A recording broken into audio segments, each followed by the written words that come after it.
Hello, everybody, and welcome to this week's episode of The Shadow of the Silver Mane, rapidly approaching what's likely to be the end of the season edition, though I think I've said that for like episode 30, so never mind that, I suppose.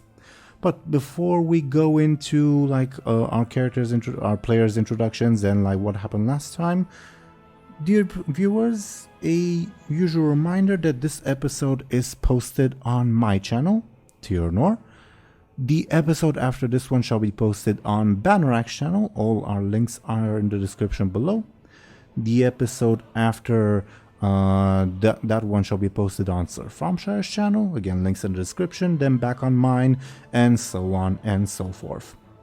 Now, as usual, I have rolled some dice in the background, and the dice have said that we should start our player introductions, with Bannerak. Bannerak, could you please go ahead and introduce yourself and your character? Yes, hello. I am Bannerak, and I am playing good old Captain Buhd, the ogre who gets betrayed and backstabbed a lot.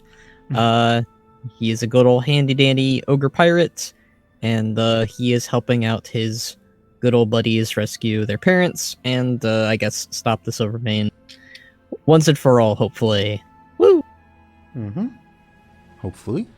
Thank you very much, Bannerak. And speaking of said buddies, Sir Thompshire, could you please introduce yourself and your character? As always, I'll be playing Benjamin Aaran, the traveling sellsword who's, as Bannerak mentioned, on a little mission to take care of his, this little issue that's been around Stormwind for a while.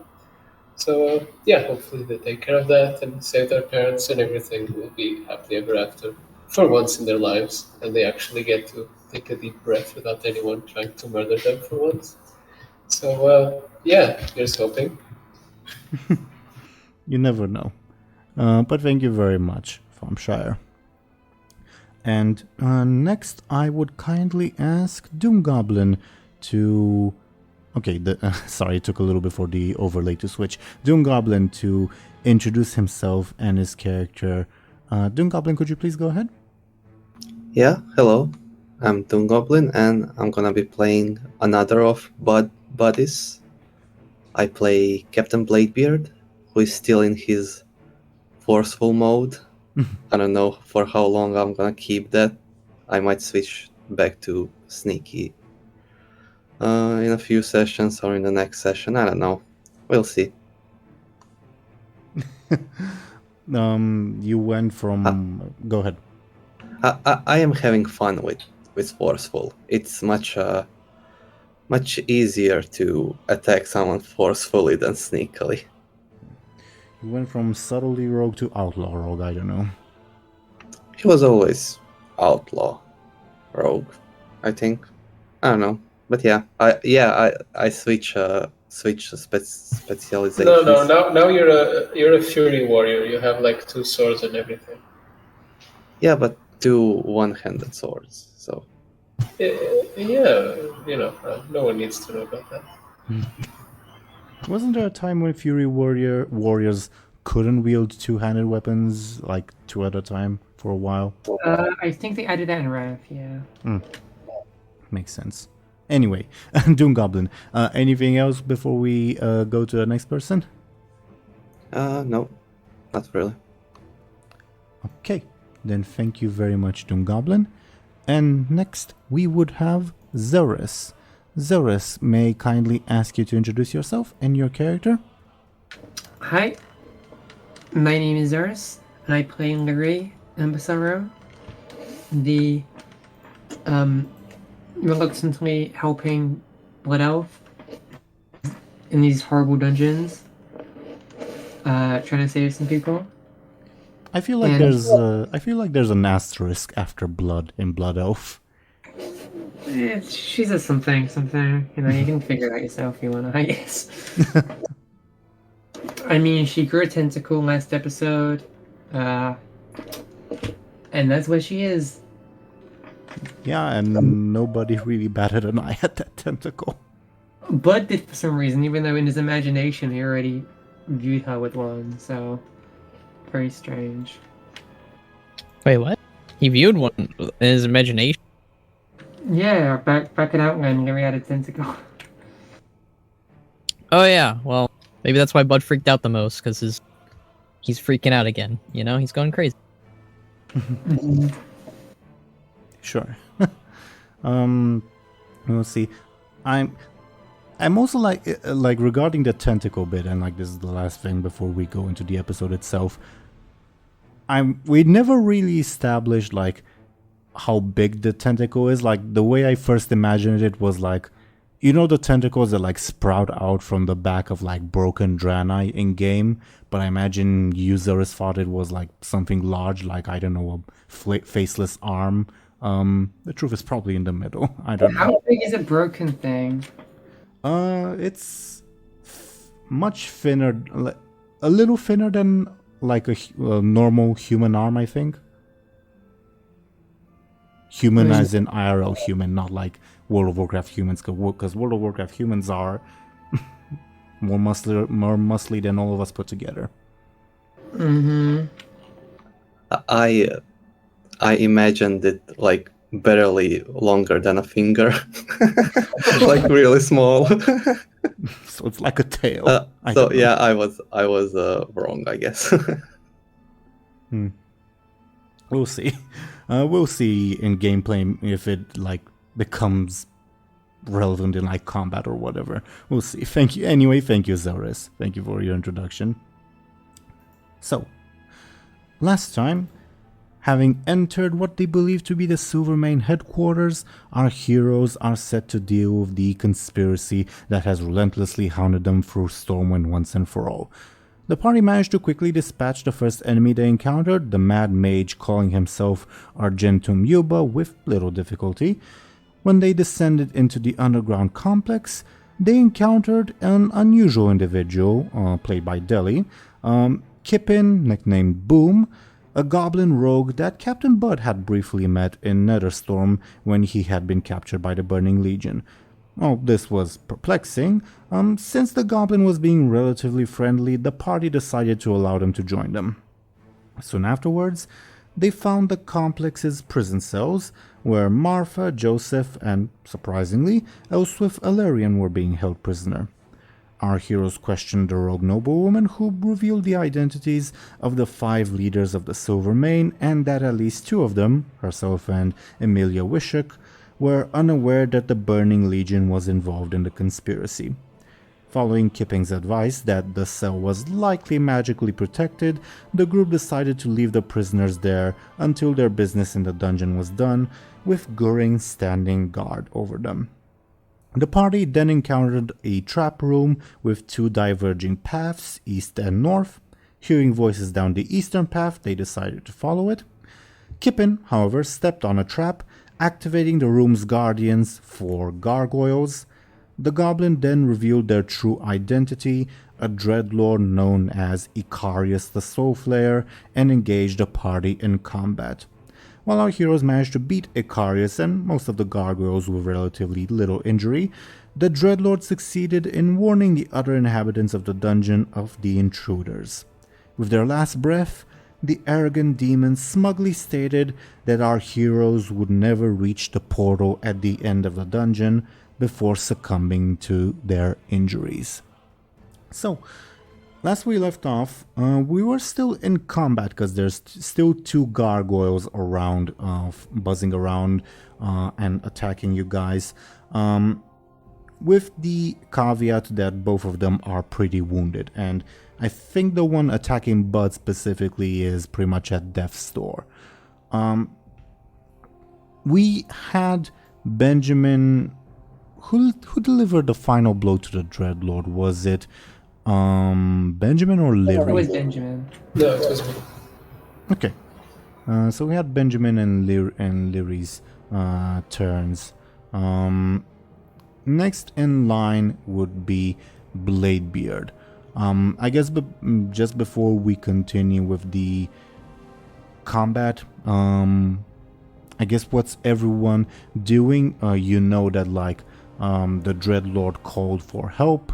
Like, what are your intentions at this point? What's going on for everyone? Real brief before we resume the combat.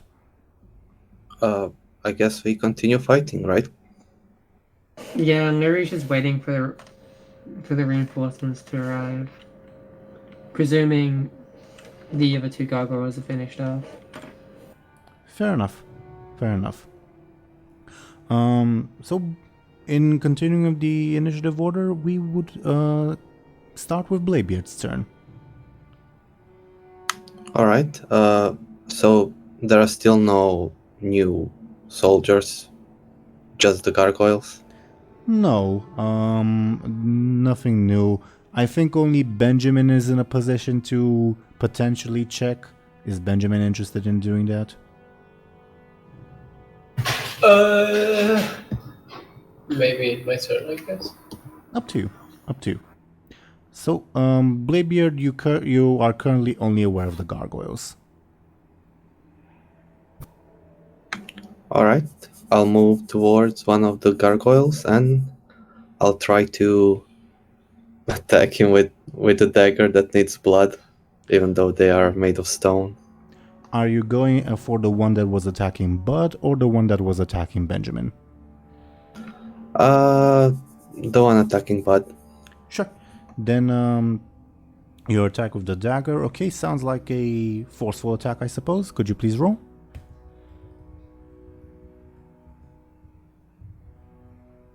Six. Okay. Let me know when my number pops up, because it hasn't popped up yet. Still says rolling the dice on my end.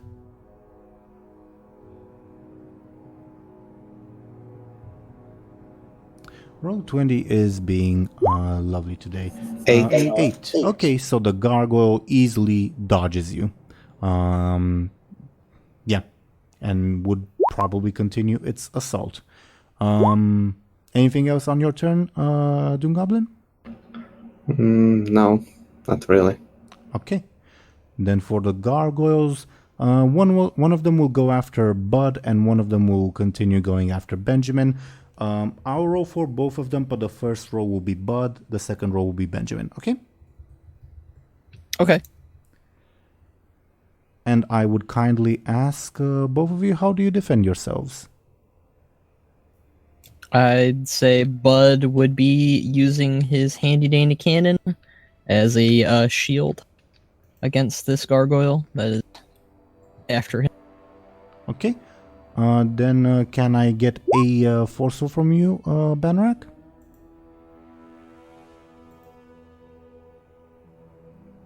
You have to take 2 points of damage with that roll. Okay. Wow, where's my D&D sheet? There we go. Not D&D sheet. Whoop. Fate accelerated sheet. Alright, 2 points of damage. Level 2 stress then. Okay. Just cause it's probably my last chance to use this advantage, I'm going to invoke the air assault advantage the gargoyles got earlier to deal 4 points of damage to you. Oh, I don't want that. I'm gonna start using my fate points then to lower that. Sure. I will use heavy weapons expert, since he is using a heavy weapon against this gargoyle to increase his chance of blocking or lowering the damage. Sure. Makes sense to me. That would still mean you take 2 damage. Is it your level 2 stress? Yeah. Okay. Give me a second, dear viewers. You won't see anything for a second while I futz with some stuff. Okay. Benjamin, how do you defend yourself? I guess Benjamin will sort of just jump back to avoid the blow, and I guess that's convenient to peek across the corner later. Sure. Then give me a quick defense, please.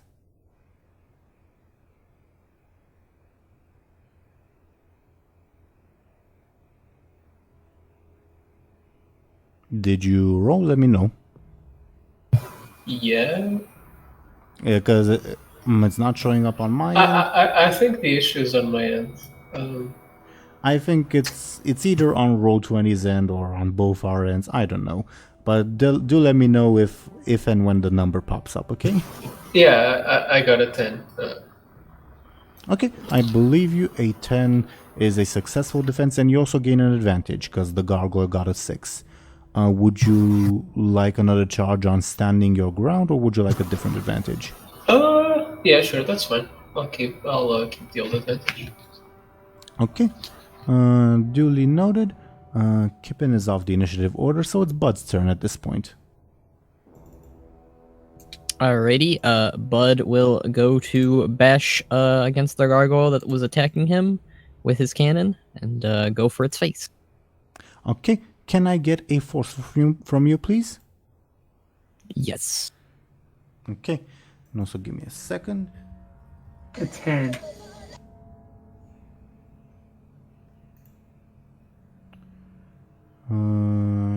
You got a 10. It's also weird that like I'm seeing Bud's roll, but I'm not seeing Benjamin Thompshire's roll. Yeah, I think I had that connection issue. That's why I had to refresh. Because I didn't even see the 6 roll from the gargoyle. Ah. I don't either, actually. I don't see either of those rolls. I Okay. can see that one. Well, what I currently see, just like so we can get things straight, I see, like, looking from top to bottom, the gargoyle rolling 8 against Bud, then the gargoyle rolling 6 against Benjamin, then Bud rolling 6 on his defense. I don't see Benjamin's defense. Then I see Bud's attack and the gargoyle's defense. That's what I see as well. Yeah, Okay. I see that. Okay. But anyway, Bud, you obliterate that gargoyle. Like, even if it wasn't wounded, that difference would be enough to one-shot an unwounded gargoyle. So how do you obliterate this one? I'd say Bud turns after getting attacked by it, and he slams his cannon downward right on its face and obliterates the thing to pieces. Sure. Maybe because it's flying, maybe just as it was perhaps lounging down for a strike at you, you counter-strike right away and dispatch it with absolute ease. Okay. Unless he throws the cannon at it and then catches his cannon afterwards. Up to you. Sure, let's go with that. That sounds cooler. Sure, boomerang cannon. We can do that. Yeah, boomerang cannon. Let's go. I mean, with that big of a difference in the row, I will allow it. To everyone around who's paying attention, it looks pretty spectacular. The other gargoyle, if it had feelings, it would be intimidated, I guess. Okay. Gurn is not on this field, so currently it is Benjamin and Lyri's turns. Benjamin, Can Lyri spend her turn? go ahead, Zelris, my bad. Can Lyri spend her turn trying to make an advantage? Related to? I guess she's just continuing to try out the tentacle. I guess just get another charge on Squid Game. Okay. Last time I said that was either a forceful or a clever roll. I'll also allow careful because I think it makes sense, but either way of the three, the choice is yours. I rolled a 6 in clever. Can you see that? Yep, I saw that. It showed up on time. That is sufficient for one charge, so you want another charge on Squid Game, correct? Mm-hmm. Duly noted. Don't let Benjamin take out the gargoyle right next to him. Sorry, what did you say? I said I'll let Benjamin take out the gargoyle that's right next to him. Okay. And speaking of, Thompshire? Since I guess the gargoyle is still alive, I guess I'll not peek around the corner for now and just kind of run up to it and like slash it. Sure, sounds like a quick or forceful attack. I leave the choice up to you. I guess that's an 8, since there are no more enemies in melee range. As far as you know, har har har. Yeah, I guess. A tie means you get an advantage. Would using my advantage kill the thing, or would it still be alive? It would still be alive, but it would be like at death's door, practically. Then I'll stack the advantage. Okay, duly noted. Bladebeard's turn. Alright, I guess I'll finish off the gargoyle. I'll skip towards it and once again slash it with the dagger that thirsts for blood. Okay, skipping towards it. I don't know. You're quick or flashy. I can also see forceful. Up to you. I would like it to be forceful.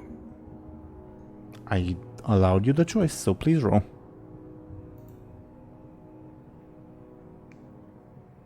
Come on.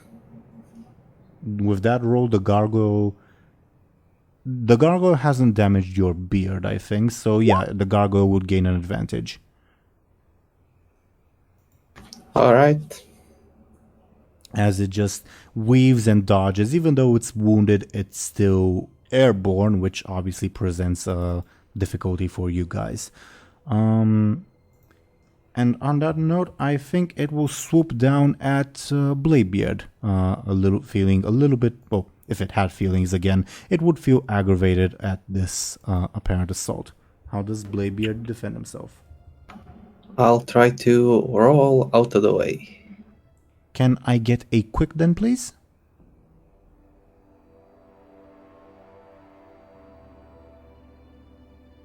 That's an 8. Yeah, because it is taller than you. So yeah, you dodge out of the way. Bud's turn. Alright, Bud will rush over now to the last remaining gargoyle, and he will go to slash at it with his handy sword. Okay, can I get a forceful roll from you, please? Alright. I can also see careful because it's like flying above and you're trying to get at it, but either or. Yeah, and you already rolled forceful anyway. Okay.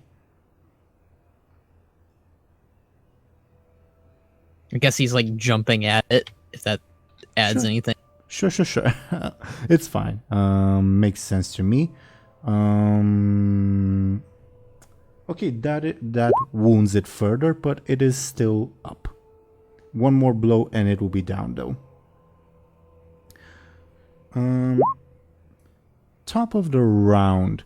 Can I get carefuls from all of you, please?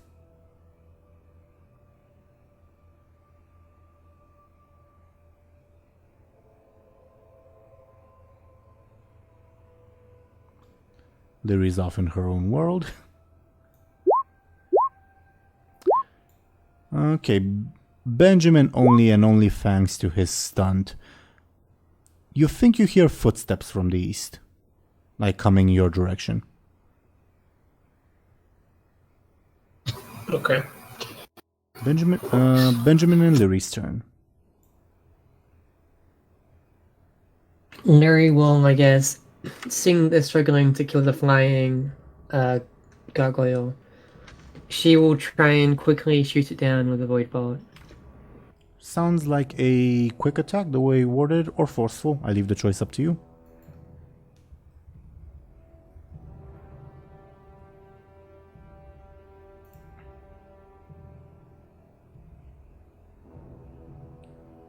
Yeah, you dispatch it. Well, actually, just because it would mean it's death, I'm gonna use my last charge of air assault, because otherwise the gargoyle would die. So last charge out of the way. The gargoyle barely dodges the void bolt, but still dodges. Benjamin's turn, unless Lyri wants to do something else on her turn. Nope. I guess since the gargoyle is distracted with the void bolt, I'll sort of just move in and try to finish the job before it can have any time to react to my attack.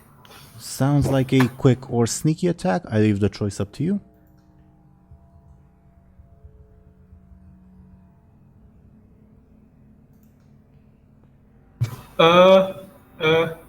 Would one advantage be enough? I'm trying to remember. Oh wait, my stunt, right? Yeah, the wording on your stunt. I'm trying to remember it. When attacking an enemy without any other enemies. Yeah, okay. Yeah, that would be enough to dispatch the thing. All right, now I'll go ahead with that.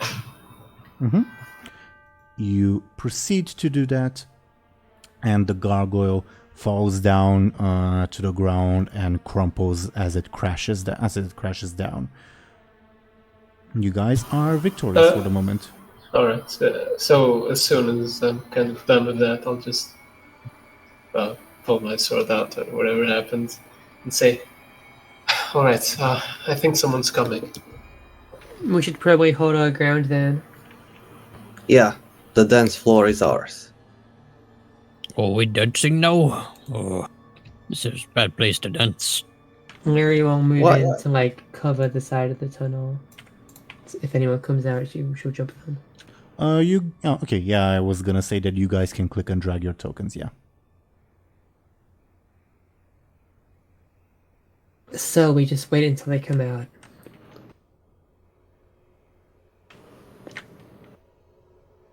Wait, are they coming from this tunnel or the other one? Above board, Benjamin heard footsteps from the east. Lyri will turn to Benjamin. Yeah? Which tunnel are they coming from? Which one do you think? I was just inside this one.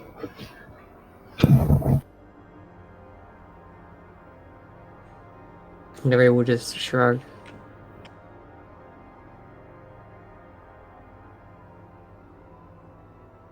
Sure. They're taking a while. Well, I'm wondering if anyone else would like to do or say anything before something happens. Or if you guys want to like reposition yourselves, etc., let me know. Is there like a way to create like an advantage of Maybe. I guess like Bud sharpens his weapon or something? That sounds like a careful advantage. Would you please roll for me, Banarak? Yeah, I'll do that. Since Lyri's hiding around the edge of the corner, can she make an advantage as well? She may. Banrak, unfortunately, that roll is insufficient. You're not like your blood's pumping. You were just in battle. You're not really sharpening your weapon very well. Make sense? Okay. Yeah, that makes sense. But Zelris, holy shit! Yes, that is enough to gain 2 advantages. Do you like 2 charges on your advantage? Do you have a name for it? I guess. No, I was gonna say hold your ground, but that's like exactly the same as Benjamin's. I guess I'll go with strike from the shadows. That makes sense to me. Yeah, I was just gonna ask if Benjamin or Bladebeard are have any plans. Benjamin feels prepared enough, I guess. Can I like just stay where I am right now, kind of like in plain sight, and kind of draw the focus of the enemy towards me and kind of assist Lyri in that way? Yeah, you may. In terms of game mechanics, does that translate to anything or?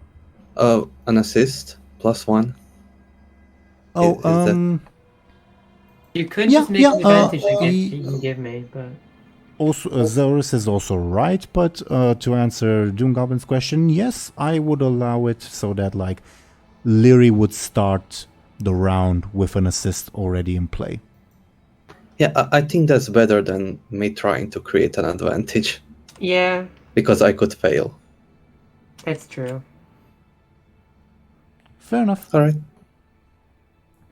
And Thompshire, you or rather Benjamin doesn't like make any preparations or whatever.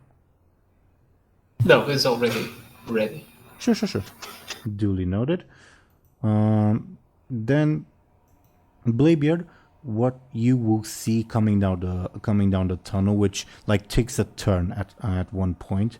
Once I put a thing on screen, give me a second, because unfortunately, as usual, okay, there it is. It is one of these guys that I hope you guys can see. Still loading in on my end. Yep, we can see it all right. Silvermane. Yeah, just like Silvermane Grunt number 37 appears on screen. He, she, it sees Bladebeard and Buhd standing there, battle ready, and yells out, "Intruders! I think Icarius has fallen. We have to do it!" And he turns around and runs in the opposite direction to presumably do something. Oh, let's go get him. Okay. No. We should stay here. Defend the floor. What The if floor everything explodes? Yeah, I'm gonna go after him. And But Buhd will. the tunnel ahead could be rigged. I'm gonna have Buhd run after him. Okay. Then, Banorak, may I get a quick from you to see if you managed to catch up to the fellow? Oh, that's a good one. Buhd's fast as fuck. Go, Buhd, go, Buhd. What did Buhd roll? Because it's not showing up on my end. Lucky number 7. Just for convenience's sake for our viewers, especially since Roll20 is lagging, I'd ask you guys to like call out, "Oh, I rolled a whatever," just in case for whatever reason the viewers can't see it yet. Okay. Okay. Aye. Indeed. I'm still rolling for the guy, so that's why I'm not saying anything. Like, I typed in the roll, hit enter, it says rolling the dice. That's what I'm waiting for. Let me know if it shows up on your guys' end, I guess. A 4. Oh, okay. With that big of a difference, yeah. Buhd, you definitely catch up to him, and like wordlessly, he doesn't like say something to you, but he will engage you in combat. Since you like caught up on him and you get the like drop on him, I'll allow you to go first if you'd like. Yeah, Buhd will do a headbutt on his noggin. Sure. Give me Forceful, please.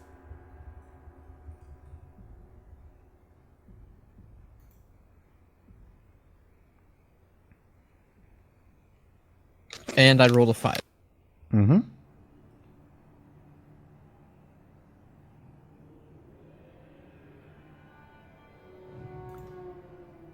With a 6, the individual dodges you away with ease, and as they dodge, they will attempt to slice,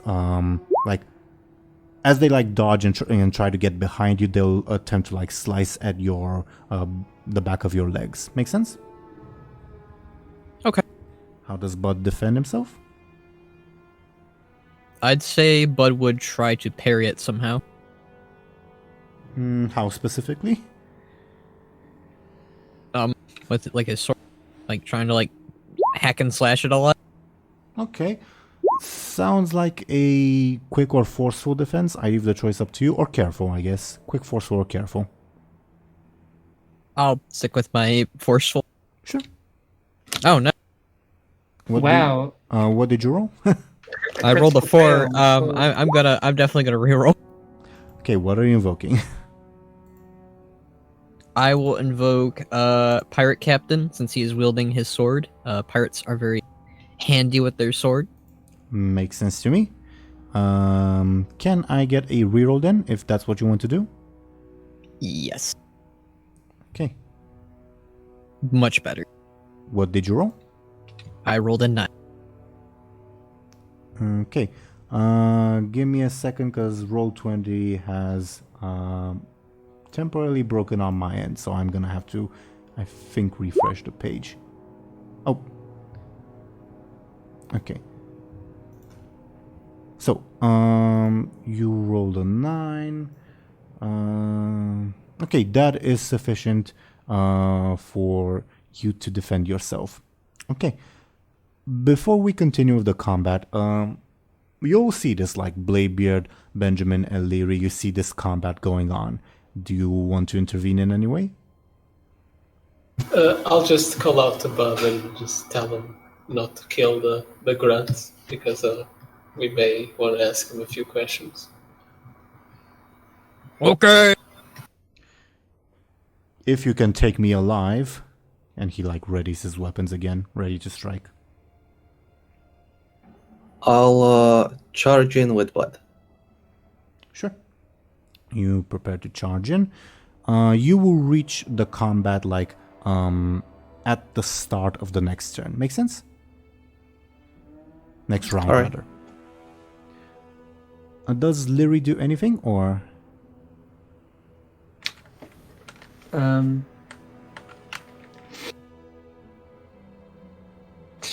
I think she wouldn't actually. Sure. Okay. Then back into the combat itself. Buhd, it is your turn. All right. Buhd will move to try and pick up the soldier and throw him on the ground. Sounds like a forceful attack to me.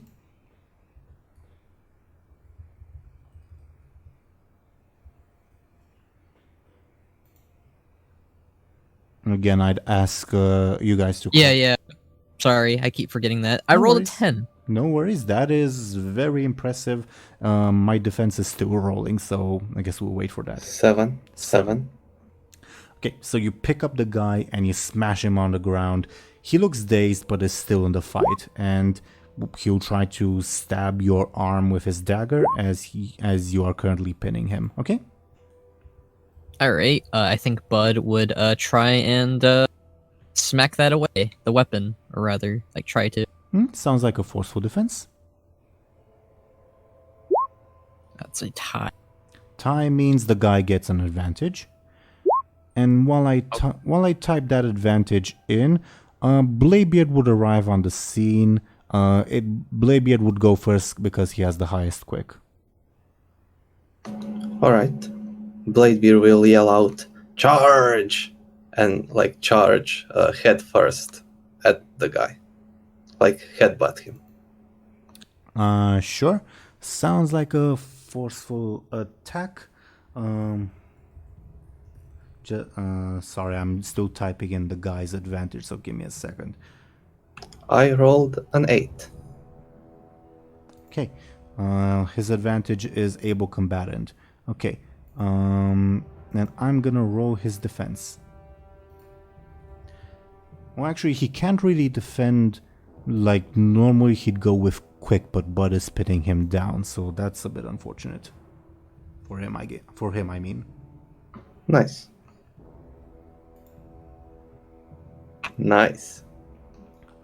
How do you obliterate this guy? Oh god. Don't kill Well, him. I hit him with my head, and he falls unconscious.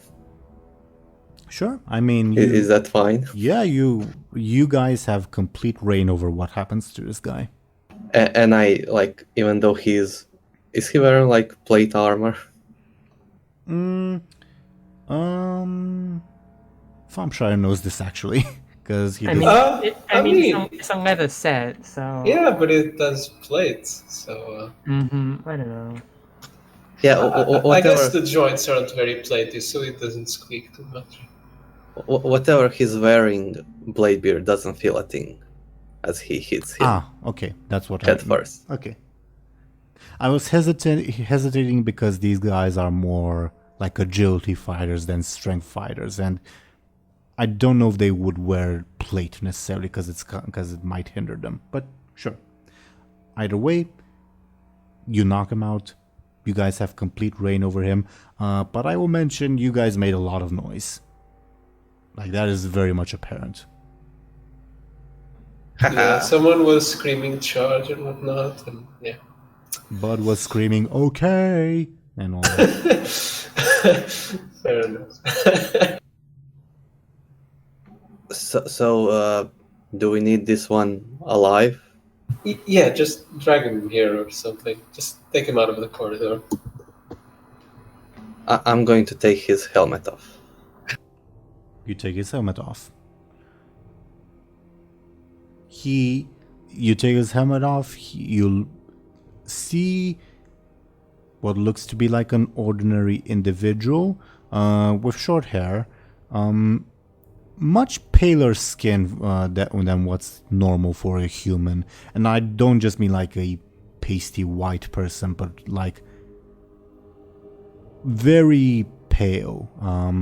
Currently, it's because he's unconscious, you don't like see his eyes, but if he had his eyes open, they'd be glowing fell green. It seems like this guy doesn't leave this basement often. Kinda looks like Lyri when she was drained. Shut up. But he's a human. And a man. Okay, you missed the point. Let's No, I didn't miss it. I hit him. He fell unconscious. Okay, Lyri yeah, just whatever. Just drag him out here. You're making too much noise over there. Lyri moves and she tries to run down the tunnel. Like past the Bladebeard, Buhd, and the unconscious guy, or to them? Yeah, past them. Lyri runs past.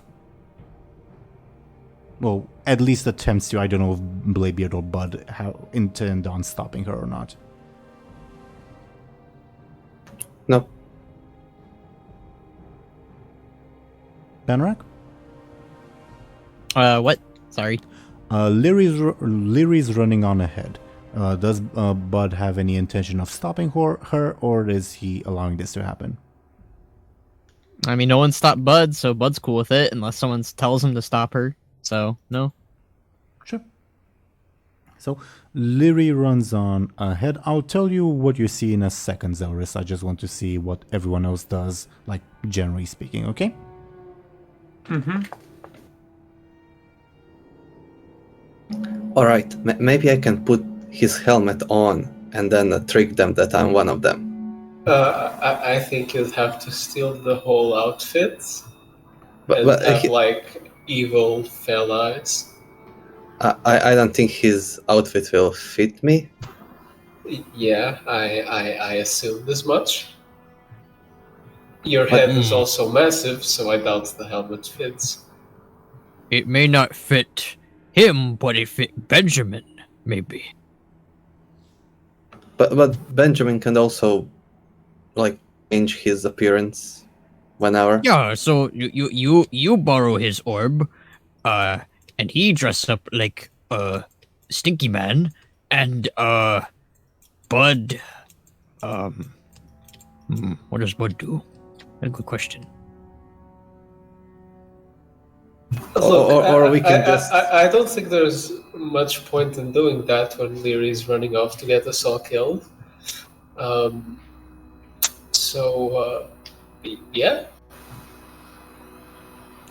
And speaking of, Zelris, as you run on ahead, I would ask, are you doing this like stealthily, or are you just charging? What's your approach? She's sticking to like the sides of the tunnel and in the shadows when she can, but she is trying to run there as fast as possible because, you know, the guy was running back there for a reason, so there's got to be something important here. Then can I ask you to roll a sneaky? I'll give you probably like a -2 bonus because you're not being super sneaky, and that roll will be the difficulty someone has to. Okay, so a 6. So if anyone's trying to spot you, they'd have to beat a 6. Okay. Yeah. Okay. So, Lyri, as you run on ahead, the tunnel like turns north-ish and then east and then east again. And in the east, I actually put on screen, you see basically a large number of the like Silvermane agent people like arming themselves. It looks like some of them are like discarding like training weapons and picking up like actual normal weapons. You probably won't be able to see much detail through the crowd, but like something that's very obvious to you, sort of towering above them all, is one of these things that I hope you guys will see as I put it on screen. Just like towering over all the Silvermane people, and it appears to be talking to someone that's much shorter than it, but you can't see who it's talking to through the like press of bodies. Okay. Let me know what you do. Lyri is going to try and fire a void bolt at that thing from the shadows. Is this like an attack or an attempt at distraction? This is an attack. Okay. Then may I get a sneaky attack, please? Does my +2 bonus count? Since I'm doing this from stealth and I'm seeing. Wait, are you gonna try to one-shot it? No, I'm not. I mean, you have 5 advantages, that's why Yeah, but the scene's changed, right? Has the scene changed? I think it has. I'll. A different location. I would allow you to keep your advantages from the previous scene. Well, first things first. Before you do that, let me see if you'd be noticed by like the generic grunts. I don't think the guy is expecting you to charge, and so I'm not gonna roll for him. Okay, the generic grunts do not see you. Okay, then can you please roll me a sneaky attack? And since they don't notice me, I have a +2. Correct. This is 13. Oh god, okay. Okay, I will use my strike from the shadows just to buff that up a little bit. Okay. Just one charge? Both of them, since I think people are gonna notice me as soon as I do this, so there'll be no use for them. So I'll use both of them. Okay. Yeah, okay. I'm not gonna like contest it. So you'd inflict a level 3 stress and a level 2 consequence on the gigantic guy. Do you have a name for the level 2 consequence? I guess. No, I don't. Okay. Like, I guess shot from the shadows or something. I don't know. That sounds more like an advantage, though. I'm not sure. I was thinking something like, I don't know, sneak attack or sneak attacked, I guess.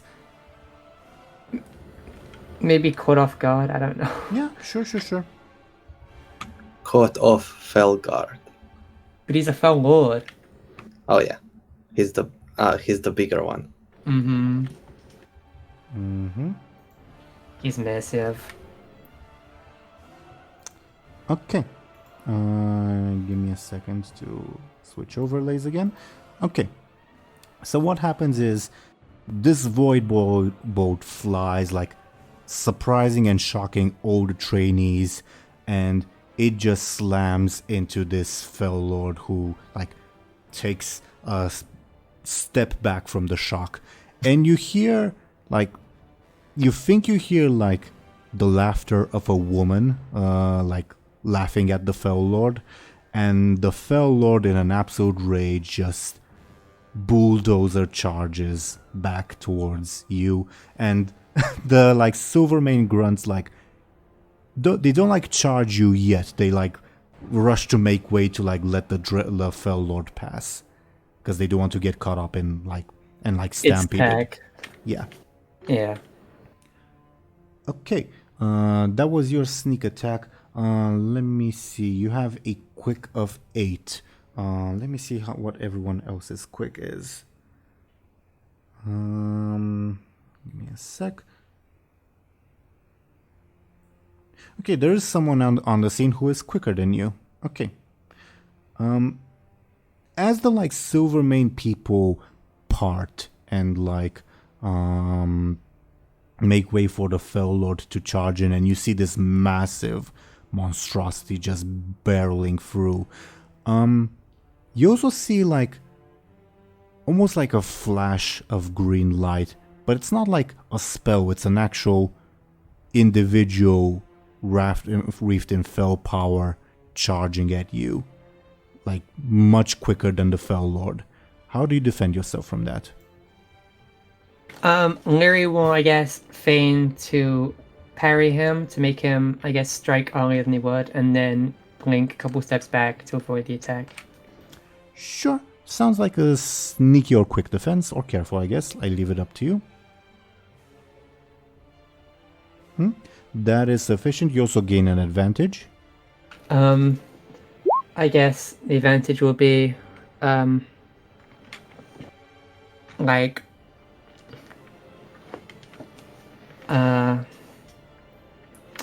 unpredictable movements.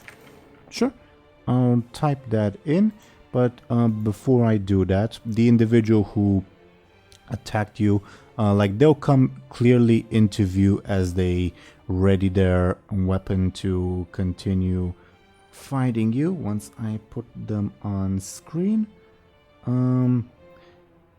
What above board is a Night Elf Demon Hunter, but obviously I don't know if Lyri would know what that is.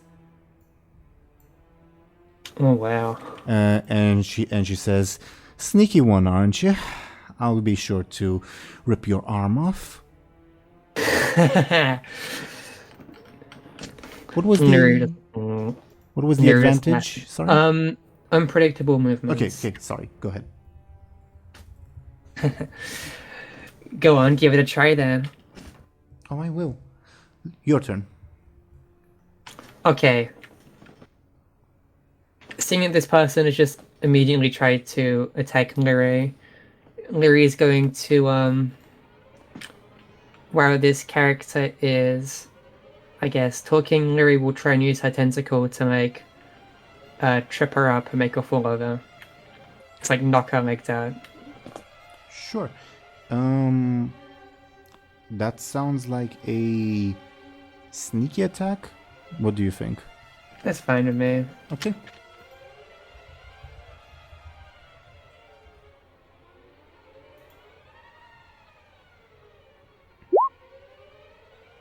Tie means you get an advantage.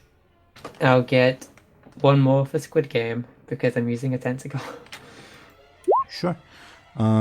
Next in the initiative order would be the gigantic Fell Lord, who finally reaches you and just slams down with his gigantic battle axe at you. How do you defend yourself? Lyri will feign dodging one way and then blink in the other direction to, I guess, since his, battle axe is really big and heavy, she'll try and catch his movements off guard. Sure. Give me a sneaky defense. Why isn't it up here yet? Ooh. What did you roll?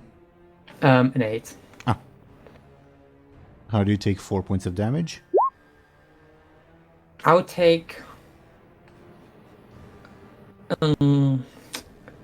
let's see. I'll use a charge of my birthday inspiration. Okay. To mitigate it by 2 or to reroll? To reroll. Okay. Then please give me a reroll and do read out loud what you get, okay? A 9. So that's 1 better. So that'll be a 3. That would be 3 damage, correct? I'll take a 3 stress. Okay. Next in the initiative order, and I haven't forgotten about anyone else, but I'm gonna get to you guys when the round is over, okay? So, next in the initiative order would be the generic Silvermane guards. What happens is, as this Fell Lord just like slams down at you and clearly like knocks you off your feet, or another way injures you. The Night Elf says, well, I suppose the brute force approach has its uses, and the Fell Lord just yells out, out of the way, mortal, I'll deal with this one. And the grunts will yell out, do we still collapse the tunnels, milady? Not yet. Okay. So the generic Silvermane people, they'll like move in, but I don't think they would attack you directly. Rather, they'll try to surround you and corral you, probably giving the Fell Lord an assist. Make sense? Mm-hmm. This was one round of combat, so back on the Buhd, Bladebeard, and Benjamin front, what are you guys up to? Well, since no one is dragging the body over, I guess I'll go over there. And correct me if I'm wrong, but like a billion sessions ago, you mentioned a fell reactor, right? What did I mention? I'm sorry? A fell reactor. Could you be specific? Like regarding the grunts, to make them like stronger. I think you mentioned something along those lines. Are you referring to like when the Silvermane people gave Lyri like a souped up mana crystal that was brimming with foe energy? Is that what you mean? I don't really remember. I just remember that it was like when Endor captured me, or I went to him, or whatever. He was kind of mentioning that kind of stuff. So I maybe misremembering. Well, I'm not contesting you. I'm just not sure what you mean. So like again, I may be totally misremembering, but the idea I got was that like the grunts were powered by like something physical on them. That is not the case, but if I mentioned something like that previously, I don't know, does anyone else remember? Because I'm willing to admit to being wrong. Well, I may be wrong too, so. Well, does anyone else remember something to that like? Because I don't think that's something I would have established, but if I did, I will admit that to being wrong. I don't remember it, so I got nothing. I have no idea what you're talking about. As a sort of compromise, Thompshire, I guess Benjamin would be able, if he decides to search the body, to find like that sort of fell mana gem, like brimming with fell power, on this individual's body. But it's clear that it wasn't like being actively used. Like it's not the source of their power currently. Make sense? Okay. Then I guess I'll just try to slap the dude awake or something. Can I get a forceful or flashy?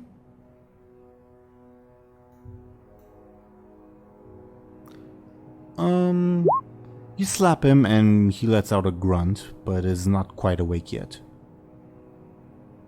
But would you slap him for me? Sure. But for the viewers, Benjamin got it too. Buhd, can I get a roll from you as well then? Yeah, you want a careful? Or forceful? Forceful, flashy, or careful? I guess my only thing would be if you roll too high of a forceful, you risk killing the guy. Okay, I'll go for flashy. Okay. Buhd will walk over and wait to go to slap him. Please roll whenever you're ready. I rolled a 5. That is sufficient. You slap him and he says nothing, but just like exhales. Wiki wiki, eggs and bacon. stares nothing, just like glares at you guys with those creepy, fell green eyes. I'll start dragging him towards the main room with the plates. You drag him there. He will not oppose just because you guys beat the crap out of him, so he's not physically capable of opposing. Make sense? Right. So I guess being done dragging him there, I sort of just kind of push him on the ground, I guess. You do so. All right. How's this gonna be then? Oh yeah, you took off his helmet. Since you took off his helmet, if you get close to him, face to face, he will try to spit on you. If you haven't, he will not. Yeah, I guess Bladebeard did mention you took off the helmet thing. So if your face is close to his, he'll try to spit on you. If it isn't, he'll just say nothing. Well, I guess I'm stood up, so is that far? His spit is not powered by fell magic, so he will not try. Oh, okay. Maybe on the Grand Version too. Who knows? He says nothing, but he looks at you and it's clear that what you said was understood. He just doesn't reply. Okay. If that's how it's gonna be. But could you come here for a second? Yo, what's up? How would you get this grunt to talk? Oh, smashing's pretty good. Break legs, break feet, crush bones with fist. Interesting. What do you think? Turning towards the grunt assassin thing. I would treat this as a flashy attack from one of you. I guess I'll assist Bud since he's the one mentioning All right. those things. You want me to flashy again? Yes, please. 2. Or a 3 with my assist. I'm still rolling to defend. A 4. Can Bud use one of my advantages? Since I'm sort of helping? If Banneret wants to, yeah. Sure.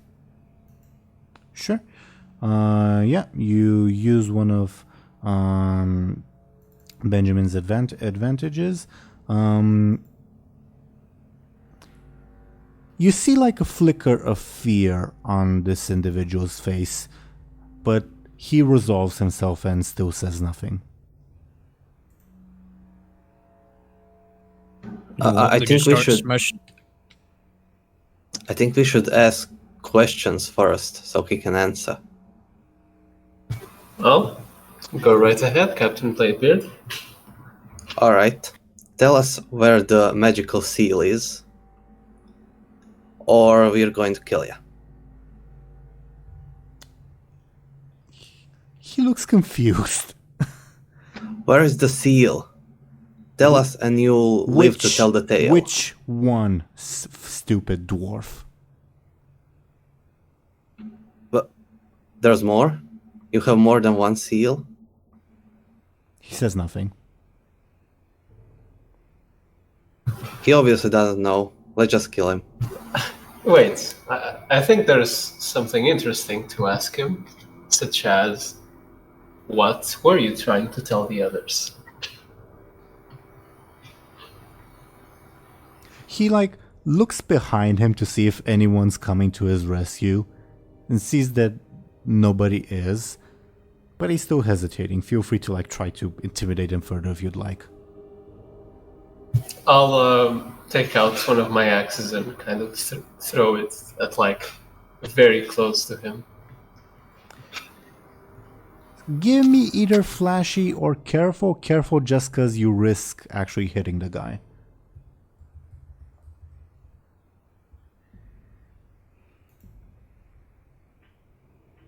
He doesn't flinch. Well trained. All right, let me try. I'll actually going to stab him with the blood-sucking dagger.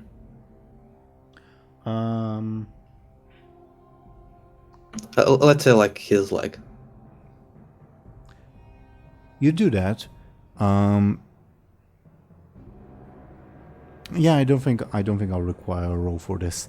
You stab him with the dagger, and like you'd expect like maybe a grunt of pain or maybe like no reaction whatsoever, because like this guy didn't cry out in pain previously, but he just lets out this absolutely blood-curdling scream. Like it feels like he's being ripped alive, like how loud he's screaming. I quickly pull the dagger out, surprised. He's still screaming and whimpering, although it obviously less so. Whoa, this guy's a wimp. What a baby.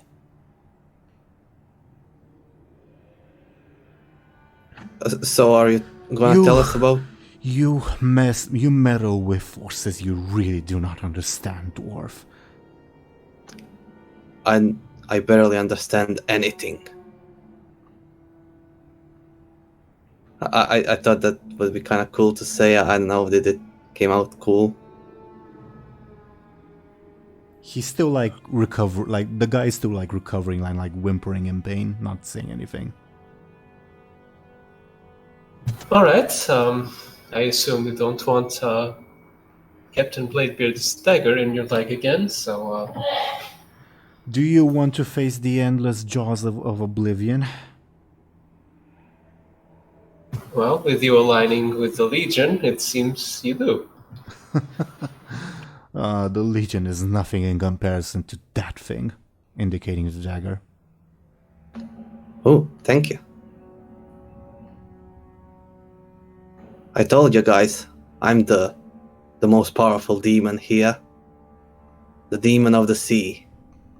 You're a demon? Metaphorically. Oh, okay. That make more sense. You don't look like a demon. You look like a dwarf. But this guy looked like a baby. When? All the way home. Come on. You gonna cry, little baby man? He says nothing, just glares at you.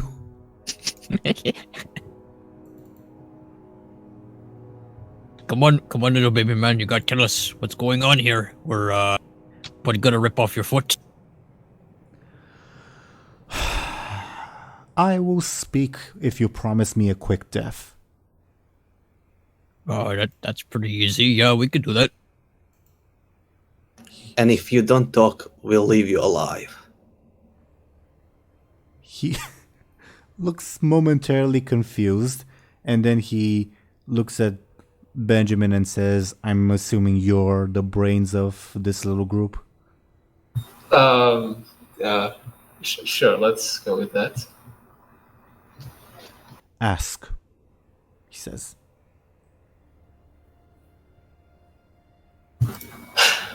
Well, I guess we'll start simple. The prisoners you kept, a dwarven woman and a human man. Do you know them? He shrugs. Not particularly. Right. Well, Benjamin, we already know who they are. calm down. This is the DM laughing, not the prisoner. Is the prison cell magically sealed?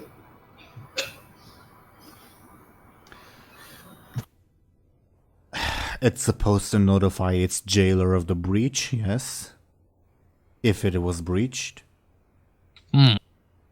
Right. Was the Dreadlord the jailer? Oh. So I guess that question's moot then. Yeah, the armor is right behind you. He glances and now notices the armor and just exhales, like sighs.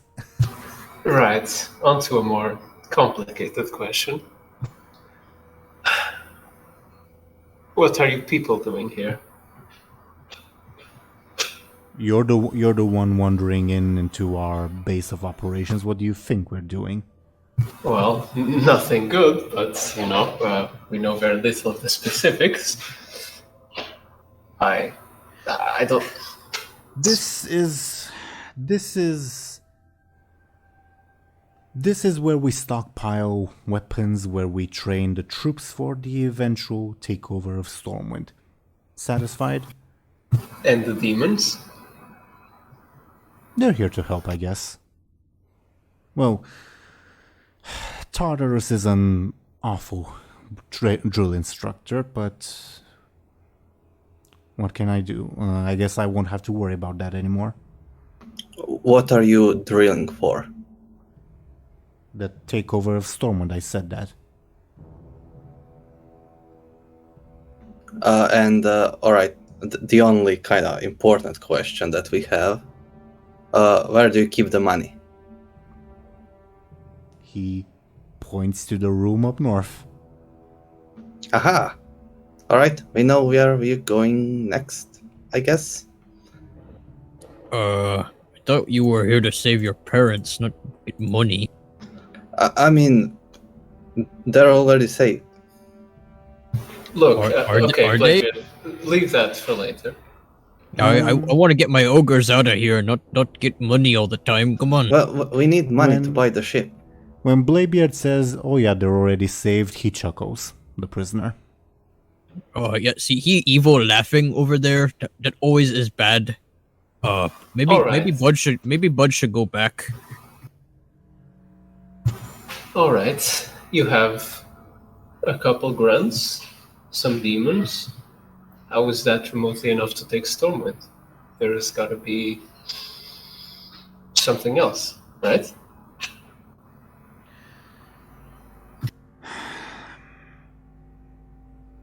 We are not privy to the details of the plan. There's, I don't know, maybe 100 of us here, something like that. Not too many, I'll grant you. And obviously you can't take over the city with just a demon and a demon hunter and whatever else. We were to wait for the actual coming of the Legion, build up strength. They are coming, you know, whether you stop us here or not. What? You ask when? Yeah, when are they coming? He shrugs. So this is what, a desperate attempt for survival? Are you asking me or about me, or are you asking about... He points to the room in general. Why not both? I can't speak for everyone who joined. I don't really remember why I joined, to be perfectly honest. All I know that I did is that I did, and that I do not regret it. Don't you find that slightly suspicious? Yeah, maybe you are mind controlled, and you just are sad little baby man. Boot-licking King Varian is also a form of mind control, I would argue. Yep. No, none of us here licked anyone's boots. Maybe you did that, but yeah, we don't do that here. Well, why didn't you just become a pirate? That's more fun than serving demons. Yeah, we Right. kill demons. We eat them for breakfast. What will I do? They don't really eat anyone anymore. Well, they did once, but it was in soup. Any other questions? Do you wanna be a pirate? Any other not stupid questions? No? I don't think What so. over there that Lyri just ran into?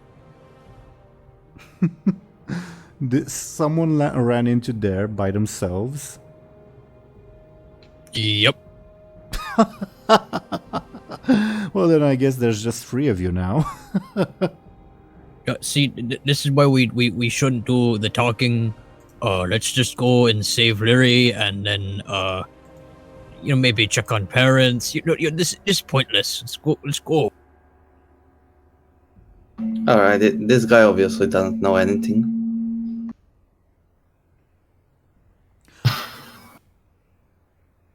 Above board, what do you do? We'll switch back to Zelris in a moment, but I'd like to ask you guys what you do before that. Should we check up on prisoners first? Yeah, I think we should. Alright. Let's go. And What about Lyri? You said that she good as dead. This guy's an idiot. Lyri is fine. She's like very powerful. Oh, no, she not. Well, she can turn invincible. She's probably fine.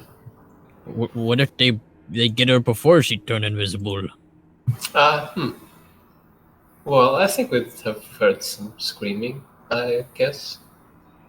Oh, okay. Just every time we leave Lyri by herself, everything goes to poop. But Well, she never dies, so I guess that's not an issue. well, that's because we go in and save her. So And we will, but, Also, Okay. if she dies, I always know where she is, so we can easily find her corpse. Okay. I would Maybe. I would remind you, DoomGoblin, that related to we can always find her corpse. When Lyri turned herself over to the void, you stopped being able to sense her. Oh, really? Yeah, I told you that multiple times. Oh, so I can no longer sense where she is. No, you can't, but I mean when she fully turned herself over. Oh, so in a moment where she's turned to the void, I can't feel her. Or presumably when she is no longer active, I guess.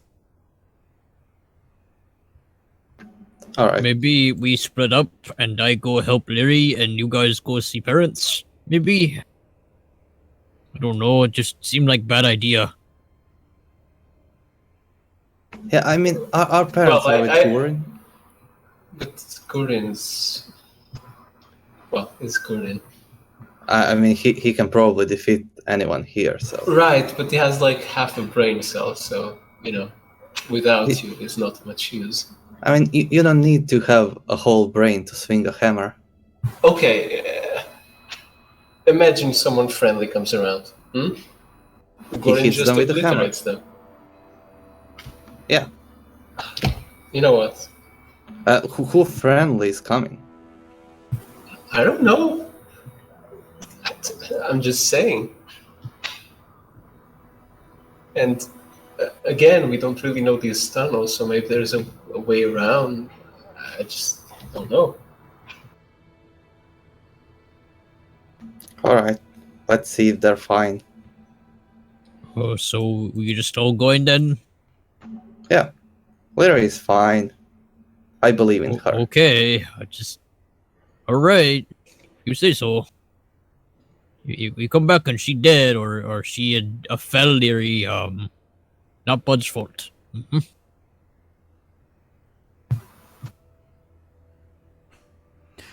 As you just go on back towards the prison cells, leaving Lyri to her fate, and also leaving your prisoner very much alive. Oh, and, yeah, very much unbound.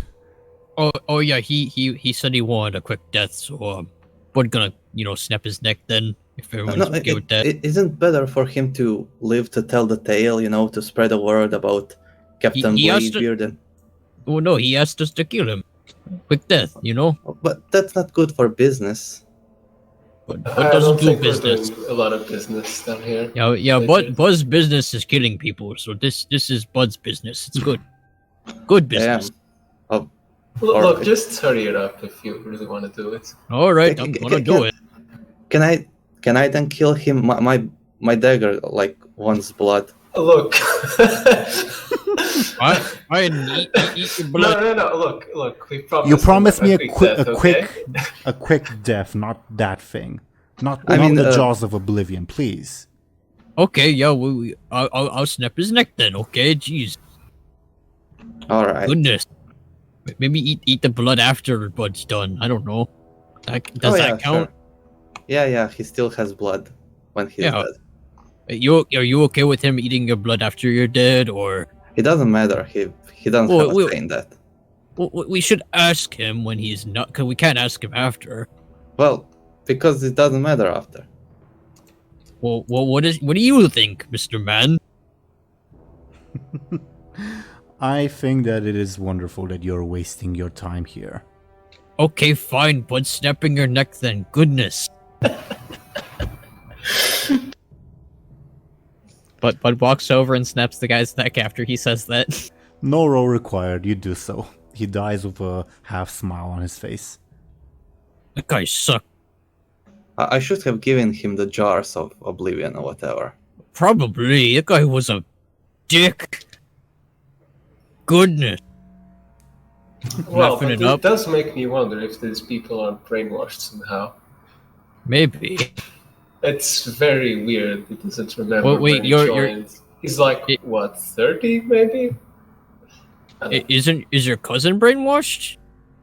I don't know. But She doesn't seem brainwashed. She seems scared. Yeah, well, I guess we just gotta find her. All right, well, let's go. We're wasting time. We've been doing that for a while because this guy was a butt. Right, let's hurry. Meanwhile, back on the Lyri front, Zelris, are you with us? Yeah. Okay. It is currently the Night of Demon Hunter's turn. Obviously, if you want, you can talk or use stunts or whatever outside of your turn. But if not, she is going to ignore the words of of the Fell Lord and also attack you, I think, with her glaives. Lyri will try to blink, I guess, behind the Fell Lord to block her attack. Sure sounds like a clever defense, I think.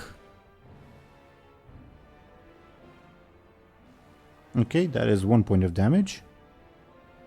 Can I use a charge of unpredictable movements to make that not? Yep, you can. It is also your turn. You think I am bad? Soon, in any second, my whole group will be here, and they're just as strong as me. Your whole group, you say? Mm-hmm. Activate the trap then. The trap? And one grunt proceeds to run off to a different corner of the room.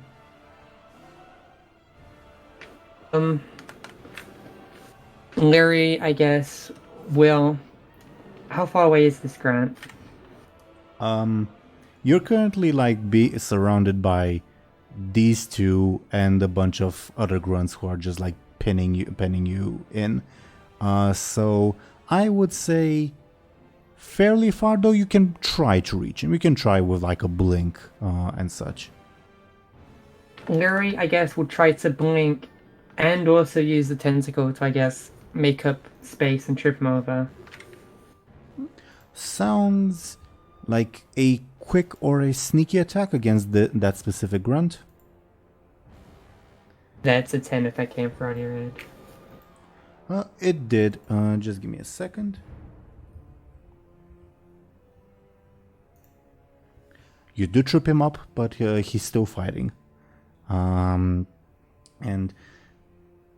yeah, I imagine you blink past the Fell Lord and the Silvermane grunts to this guy and trip him up.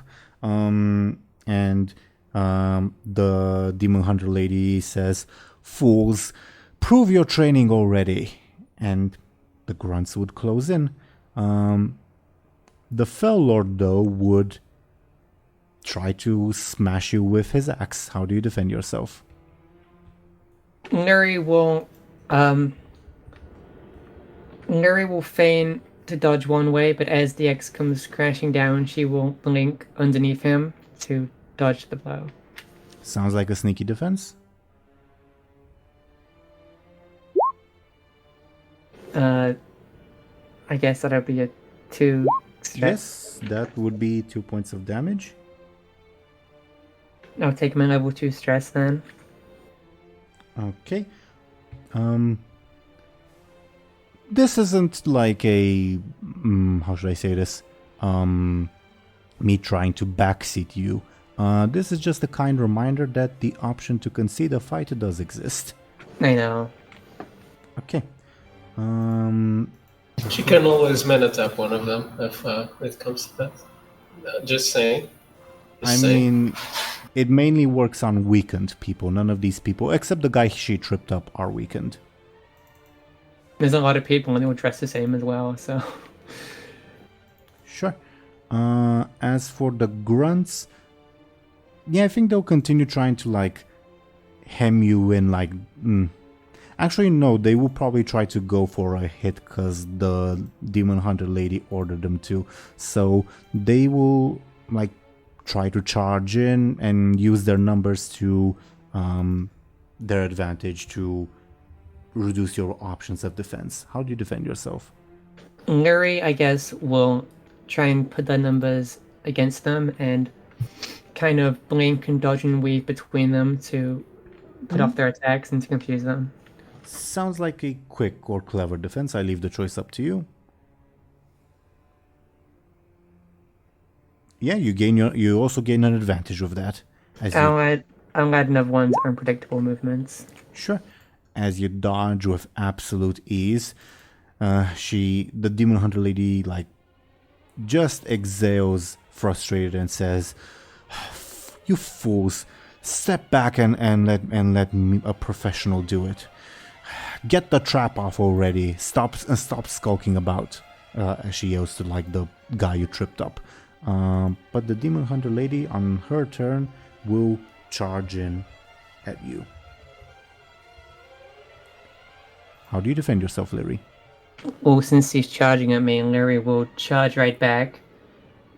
Then, as they're about to crash, she will blink to the other side of her to, dodge the attack. Sounds like a sneaky defense. I will use one of the unpredictable movements thing I just got to increase the roll. Very well. You do that. It is your turn. Seeing that I just got behind this person, I'm going to try out the new tentacle again, and Lyri will she'll blink in front of her again, and try and, I guess, sweep her out from under her feet. Sounds like a sneaky attack.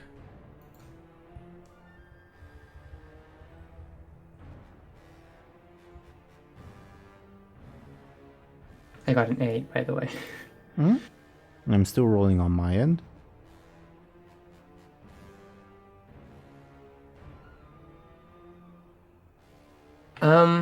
I don't know if my roll... Okay, it just came through. It's a 10. Yeah. I will use all of my Squid Games because it's annoying having to try and think of things in this tentacle, so I'll just use all the charges right now. Okay, let me think how... So that would be 6 points of damage. Should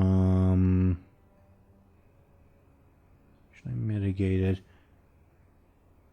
Guess it won't make too much of a difference, so I will not. So 6 points of damage. I guess... No, actually, I will mitigate it with a fate point. My one single fate point for the scene, because you're the only one there, making it 4 points of damage. So what? Can I use one of my birthday inspirations to continue that? Sure, you may. So 6 points of damage. Yeah, it will be her level 6 consequence, I guess. Do you have a name for that? Can I break one of her horns? Yeah. Okay. Is that? I'm happy with that. Go ahead. I'm happy with that, I guess. Sure. You trip her up. She almost seems like she's expecting it, and almost looks like she's gonna stab down to where you appear. But like last second, you you appear in a different place and you use your tentacle, which she's not used to fighting, to trip her up. She falls flat on her face and breaks a horn. She glares at you with like absolute murderous intent, and she then looks at the Fell Lord and says, "Not one word from you." But the Fell Lord isn't even paying attention to her as he prepares to strike you again. That was your turn, Lyri, so now would be the Fell Lord's turn as he does prepare to strike you. Lyri will With his continue. gigantic axe. Lyri will, I guess, continue trying the strategy of moving one way and then blinking underneath him because, this guy takes a long time to swing, so he's kind of easier to exploit his attack windows, I guess. Sure. Can I get a quick or sneaky defense? I leave the choice up to you. It's a 12. It's a very good roll, but This guy is powerful. you are fighting two bosses and their ads at the same time, yes. That is true. I will take a level 1 stress. Do you still have that available? Yeah, you do. Okay.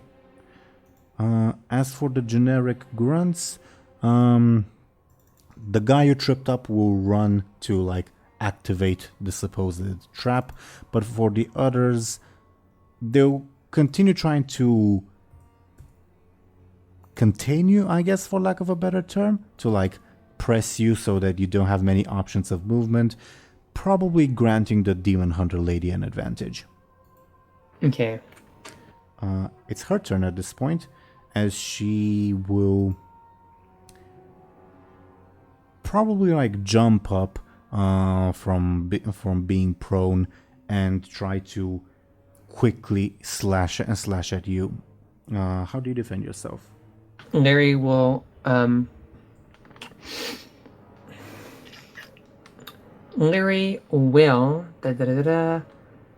quickly try and jump backwards. Sounds like a quick defense. An 8. Tie means the Demon Hunter lady gets an advantage. Your turn. Oh, I typed that in.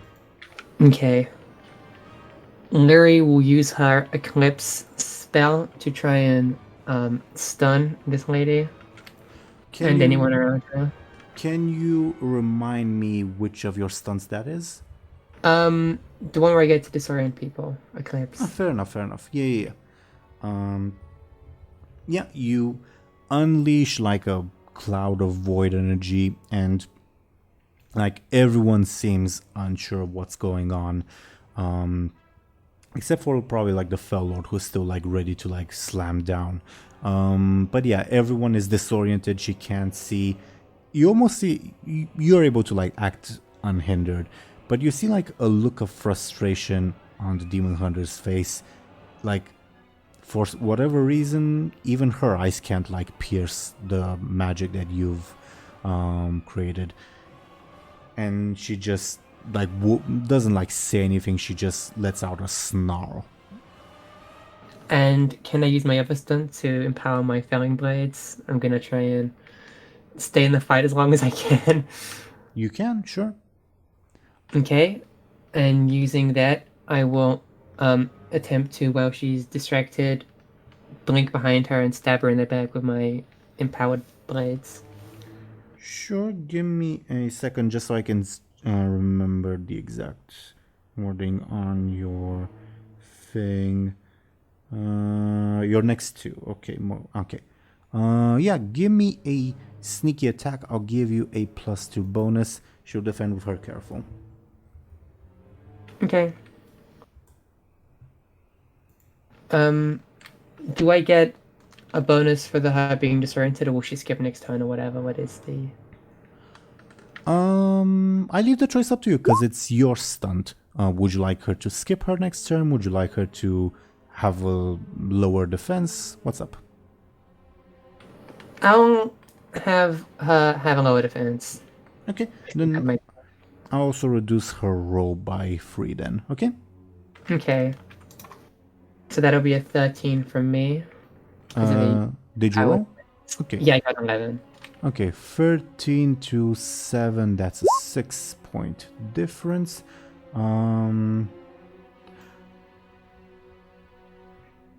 Should I reroll? Didn't you use your 1 fate point for this scene? I did, but I have an advantage. Oh, you do? I feel like you can do that.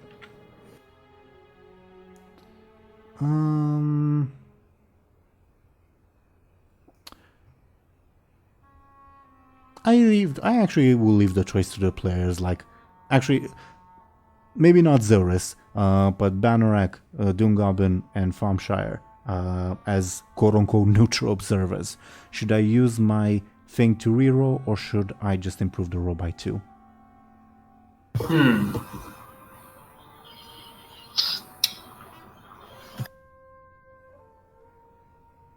Just because I think it's a fun way to get you guys involved as well.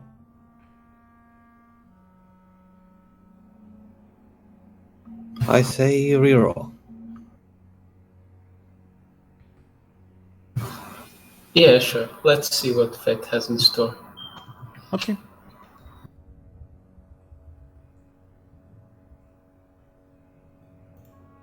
I have a okay. So it's 7 again. Yes. Yeah, still 6 points of damage. Okay, 6 points of damage. I guess that'll be her level 2 stress and level 4 consequence. Do you have a name for that? I guess. No, I don't. You can pick it. Yeah, you can pick the name. I'm not good at names. I think backstabbed is fine because that's what happened. Yeah. Okay. So you teleport behind her and stab her in the back. She loses her footing, and she once again yells at the Fell Lord, "Not one word out of you!" But the Fell Lord does not care about this mortal as he prepares to strike down with his axe. Okay. On the Fell Lord's turn, he will strike down. How do you defend yourself? Lyri will feign dodging one way and then blink in another direction to throw off his attack. I almost accidentally typed in 44 DF instead of 4DF, which would have been 44 dice. But anyway, yeah, sounds like a sneaky defense, Lyri. That's 1 point of damage. I will use one of my fate points to improve the roll by 2. Oh, I'm a dummy. You didn't deal 6 damage to her, you dealt 5 damage because, like, the grunts were assisting her. My bad. Oh, yeah. So she'll take her level 1 stress instead. Okay, so you're Weren't they assisting the Fell Lord? No, they switched to this. Okay. Yeah, they switched. So what aspect were you using while I typed the things in? Remind me? I will use Void Heart Rogue because I'm using my Void Magic-y blink to blink out of the way. Sure thing. As for the generic grunts, they will... Do they feel like intervening or not? I think they'll continue assisting the Demon Hunter lady because that's their boss, and yeah, okay. So meaning is the Demon Hunter lady's turn again. For everyone else like Benjamin, Thompshire, DoomGoblin, and Banneret, we haven't switched to you guys yet because you guys took quite a long time with like the interrogation and all that. So, yeah, that's why. So we're catching up in terms of like the time. Yep, pretty much. So Demon Hunter lady, she'll like yell out in just pure rage and try to pretty much just like tackle you. At this point, she's very, very furious. How do you defend yourself? Well, seeing that she's going for a much more, I guess, angry, blunt attack, Lyri will again use this to her advantage, and she will, I guess, stand down, and then, like, as she's about to make contact, she'll blink out of the way as he falls in her face. Sure. Give me a sneaky defense. At 10. Yeah, tie means the Demon Hunter lady gains an advantage. It is your turn. Okay. Well, seeing as this lady just tried to tackle me, Lyri will, as she moves past, try and, I guess, stab her in like the back of the legs with her daggers. Sounds like a sneaky attack. Okay, and I have a +2 because of my stunt. Please be good. Oh, it's a 12. That's okay. Oh, I'm an idiot, by the way. I'm gonna roll regardless, but it wouldn't have been a tie last time because she got an assist, remember? So you'd have taken 1 point of damage last time. Oh, yeah. So how do you take 1 point of damage from last time?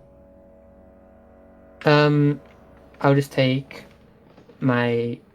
Actually, I'll use my other fate point. Invoking. Reckless Scoundrel. Very well. You're doing something very reckless. As for your attack against her, she blocks your blade with relative ease with her own blade. She does not does not gain an advantage though because of your stunt. Okay.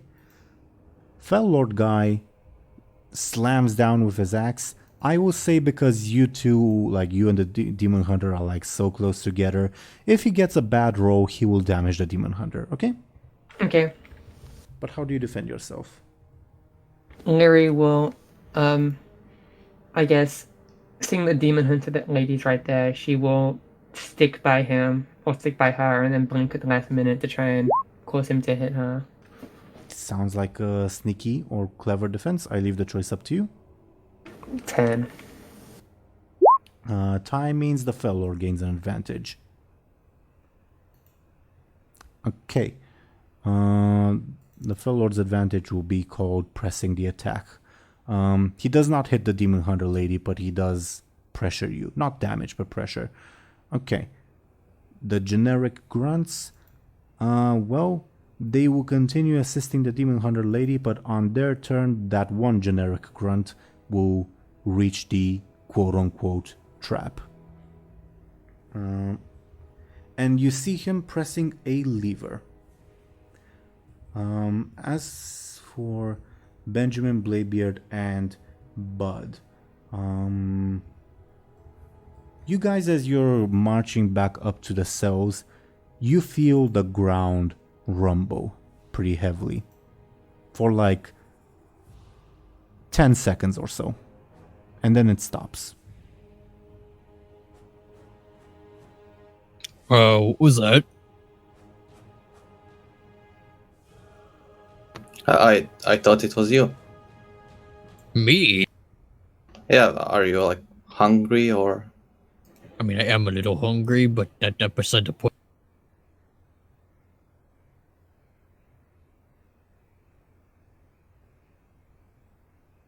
Probably nothing. No other visual changes. Probably nothing. Well, and probably another reason to hurry.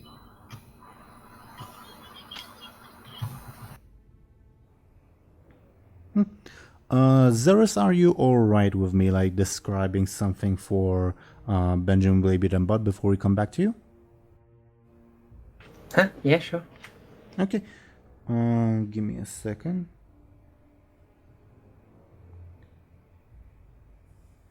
Okay.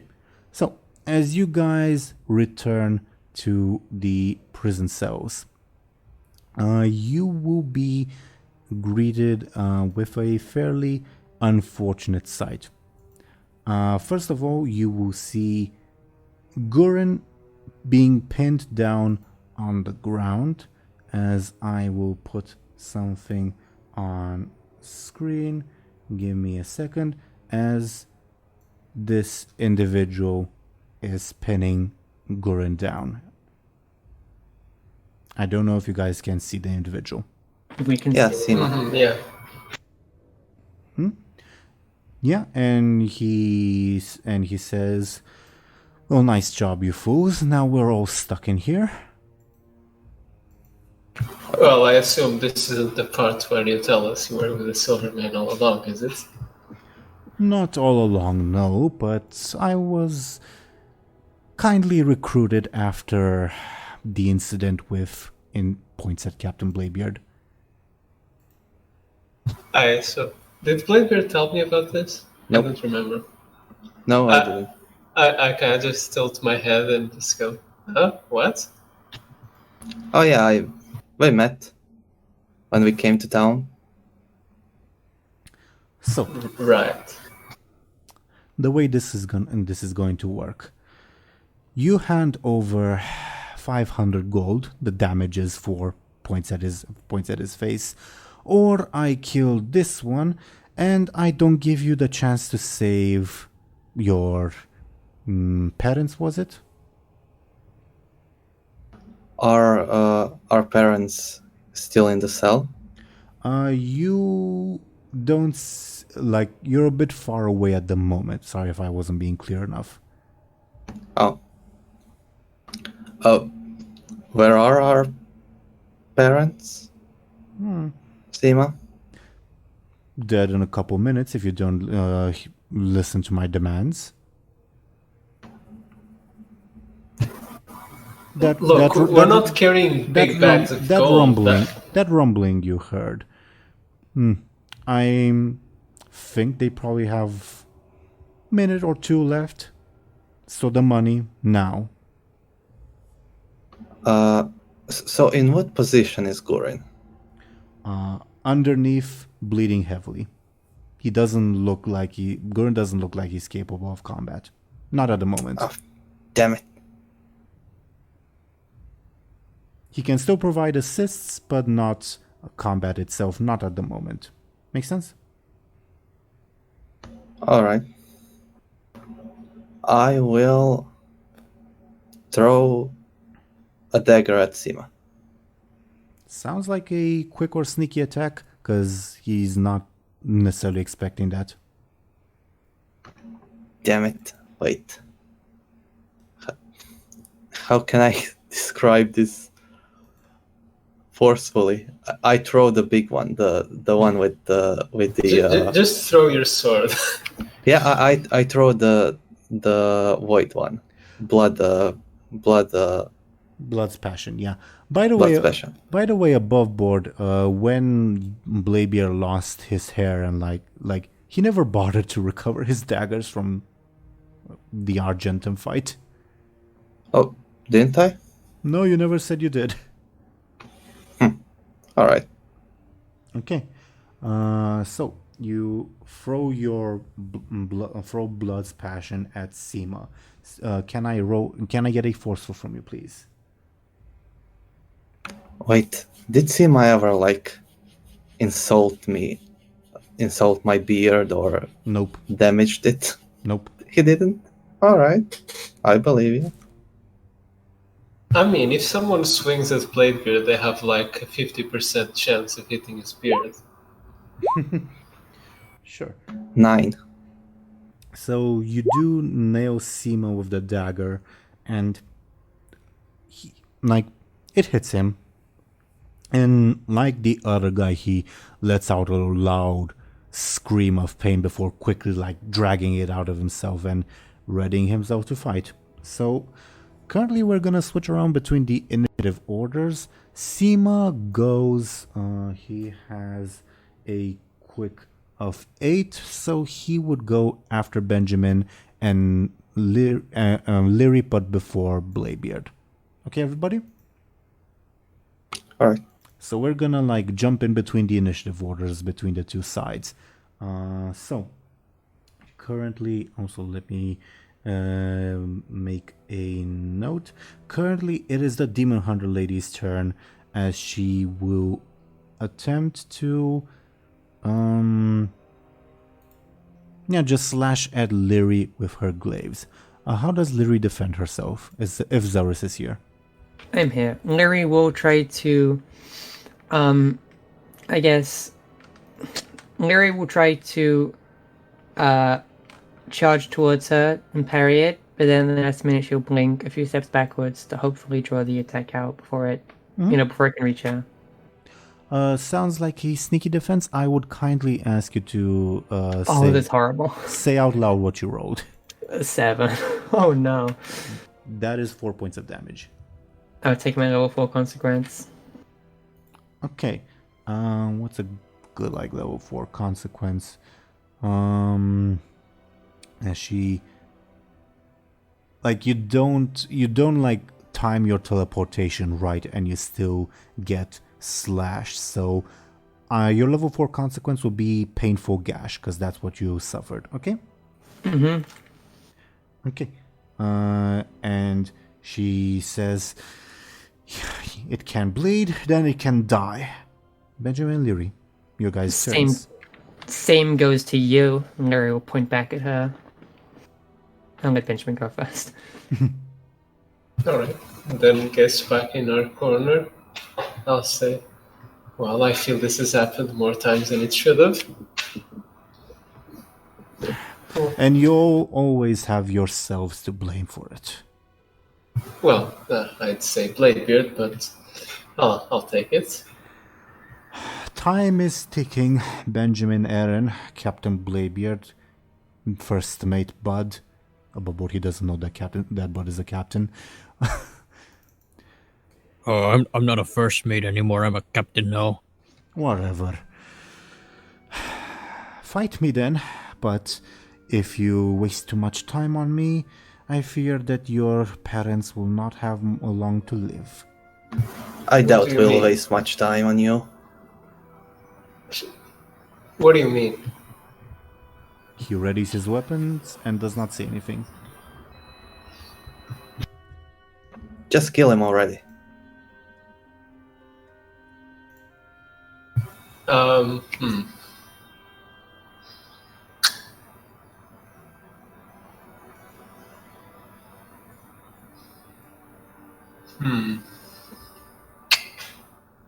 I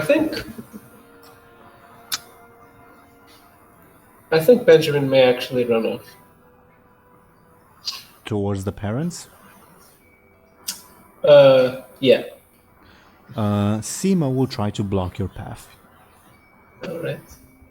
So I'll just try to get through before he can do that. we're gonna roll post quicks.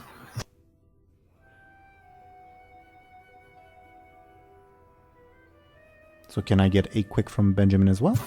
Okay. This isn't above board.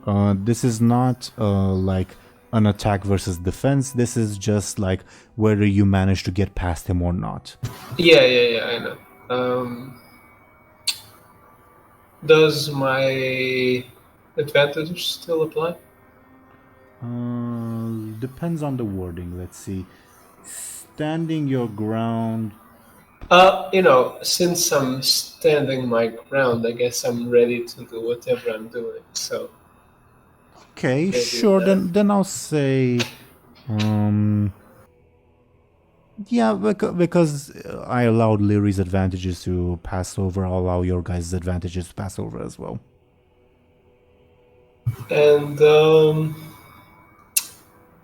I'll use one of my fate points to add a +2. And I'll invoke my traveling sorcerer. I guess I try to run away from people or whatever. Sure. Then you will pass by Seema, and he turns his back on you pretty much like in his mind, okay, Benjamin is gonna go rescue the parents, I'm gonna go kill Bladebeard and Buhd. This is basically his body language, if that makes sense. To briefly describe what you see, Benjamin, when you go on ahead, you see the prisons, the front of the the path you guys came in from, the one that leads to the top floor, barred by boulders, and more boulders are being released towards where you guys just came from, meaning they will also fall down on the prison cell because they're falling down on the other prison cells. Make sense? I think so.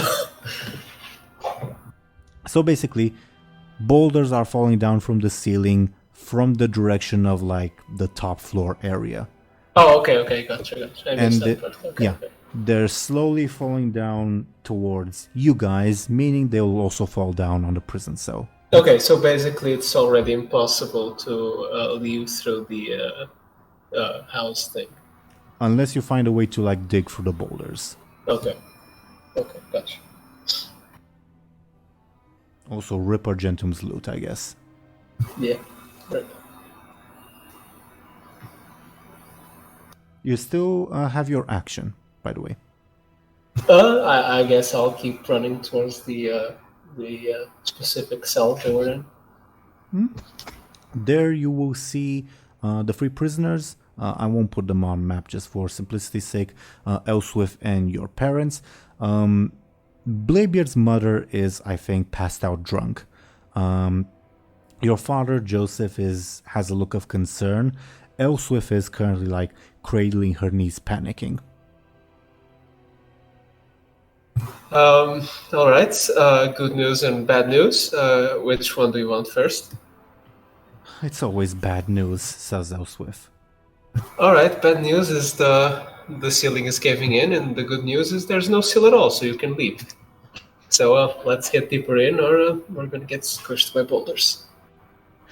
Your father, Joseph, would listen to you and pick up Martha, Bladebeard's mother. Elswith, does the promise still stand that you protect me? Well, I did make a promise, didn't I? She's not sure how to take that, but she nevertheless like gets up, still looks like very frightened, but will also exit the cell. And I need to dig up Elswith's stats for like combat, which I haven't done, and that's my fault, because she's actually a pretty able combatant, so she might be of help. But anyway, yeah, the Elswith and Joseph carrying Martha will exit the cell. Make sense? Mm-hmm. But like, at what rate are like the boulders falling? You have time. You do have time. Then, as I go back, I kind of try to look around for like alternative routes, maybe something hidden or something of the sort. You mean to? Oh, okay, from the path that you're in. Give me a careful, but obviously I cannot promise that there will actually be anything. Okay.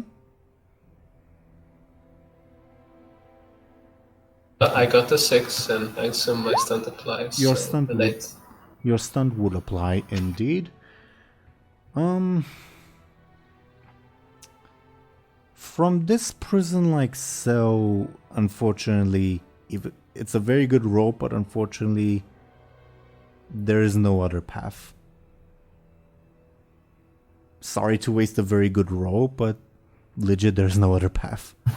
Fair enough. Then I guess I carefully make my way back to the fight, I guess. Sure. Lyri's turn.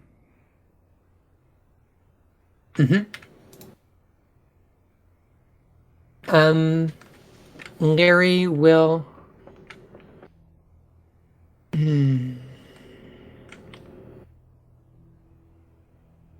Lyri will attempt to.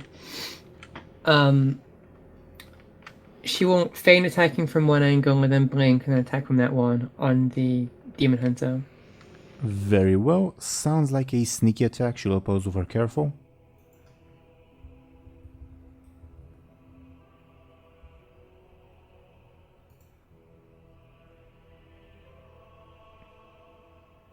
She sees you coming and parries. You're a chaotic one, but I'm starting to get used to your movements. I will. Never mind. I won't do anything. Sure. Seema's turn. Seema will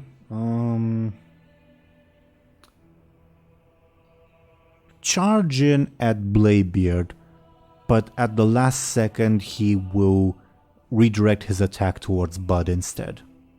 How does Buhd defend himself? It is a sneaky attack.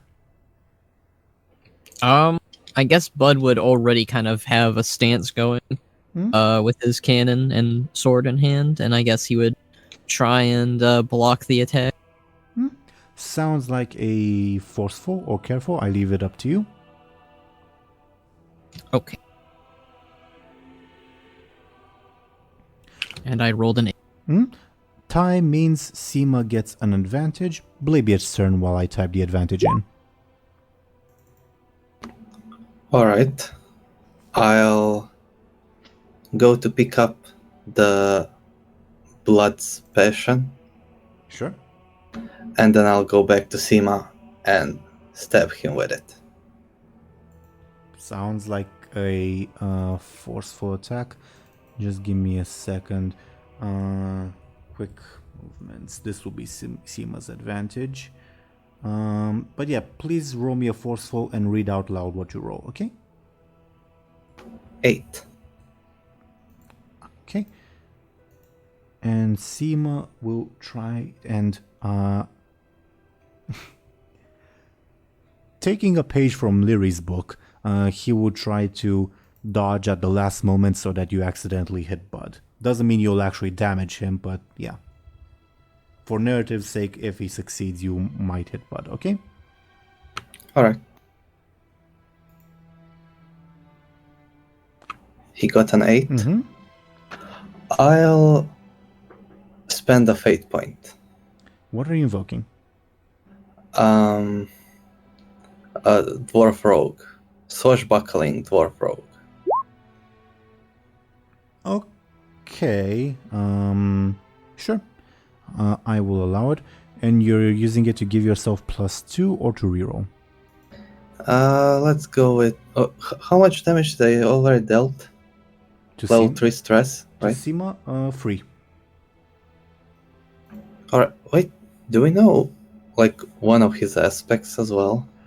Let me check if you do give me... I know that I know one of Elsvis's. That she's like...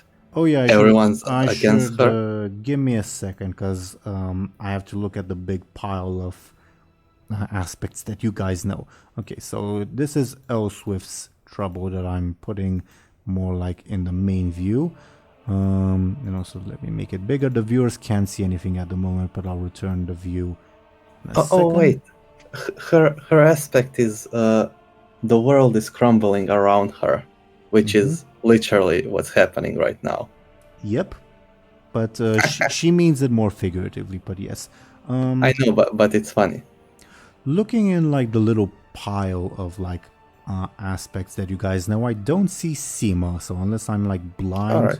I guess you haven't learned any of his aspects yet. Yeah. Well, I remember you attempting to learn them, but I guess you probably failed at the time. I remember that I learned from some other rogue then. It was something boring like sneaky and something like that. You learned Clovis's aspect. Yeah, Clovis's. Alright. Wait, this isn't Clovis? But okay. So I'll add +2. okay. Invoking your thing. He'll use a charge of quick movements to mitigate the damage. Sure. Very well. Okay. The Fell Lord's turn. Lyri, you know what's going to happen. He's going to smash down with his gigantic axe. How do you defend yourself? Lyri will feign dodging one way and then blinking the other one to catch him off guard. Can I get a sneaky or quick defense from you? I leave the choice up to you. 11. That will be 1 point of damage. That'll be my level 2 consequence. Okay. Your level 2 consequence will be dazed. Like, the axe probably doesn't hit you directly, but it makes like such a powerful impact on the ground that it just like momentarily stuns you. Make sense? The generic grunts will continue assisting the Demon Hunter lady. I think I also forgot to apply her the assist from earlier, but whatever, we'll forget about it for now. Yeah, but they will assist the Demon Hunter lady on their turn. Bud's turn.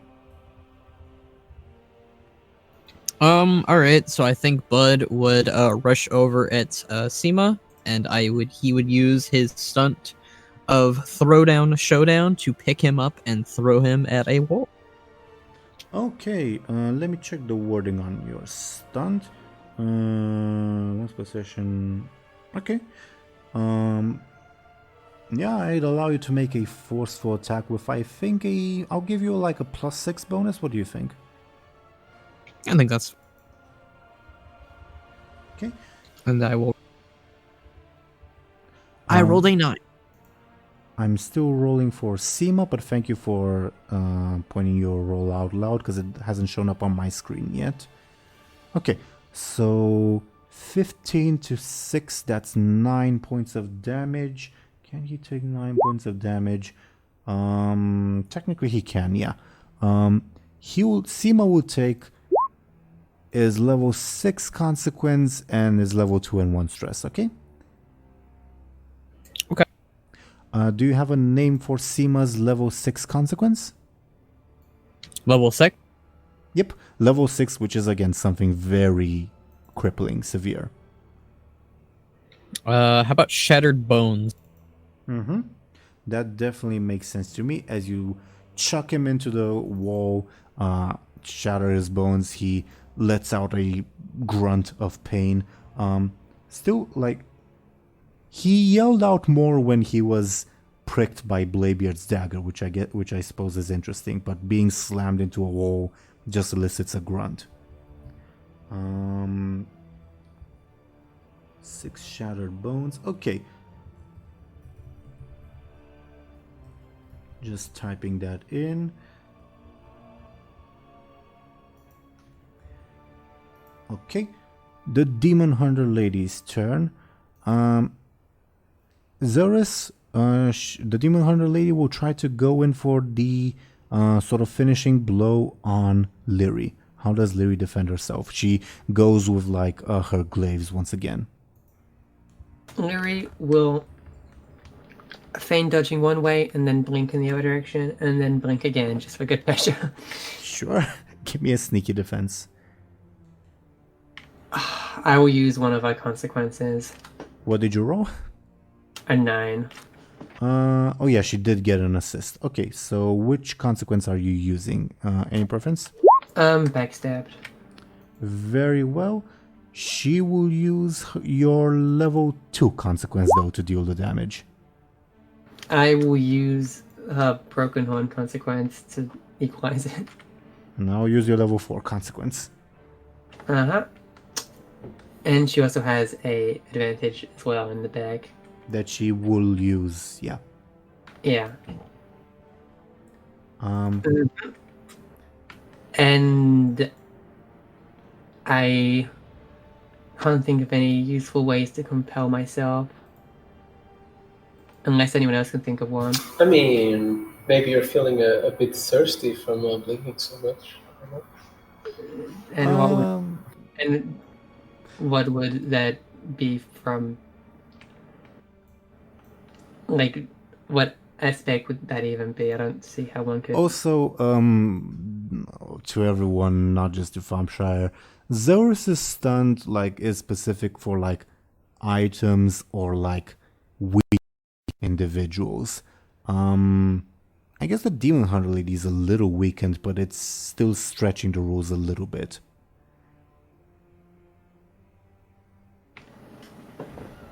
I think Lyri's out of the fight. I don't think I can think of any of her like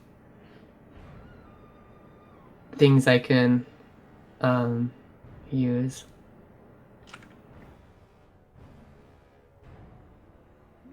Final cool. Anyone got any ideas for me to compare? Give me a second. Let me just open your sheet.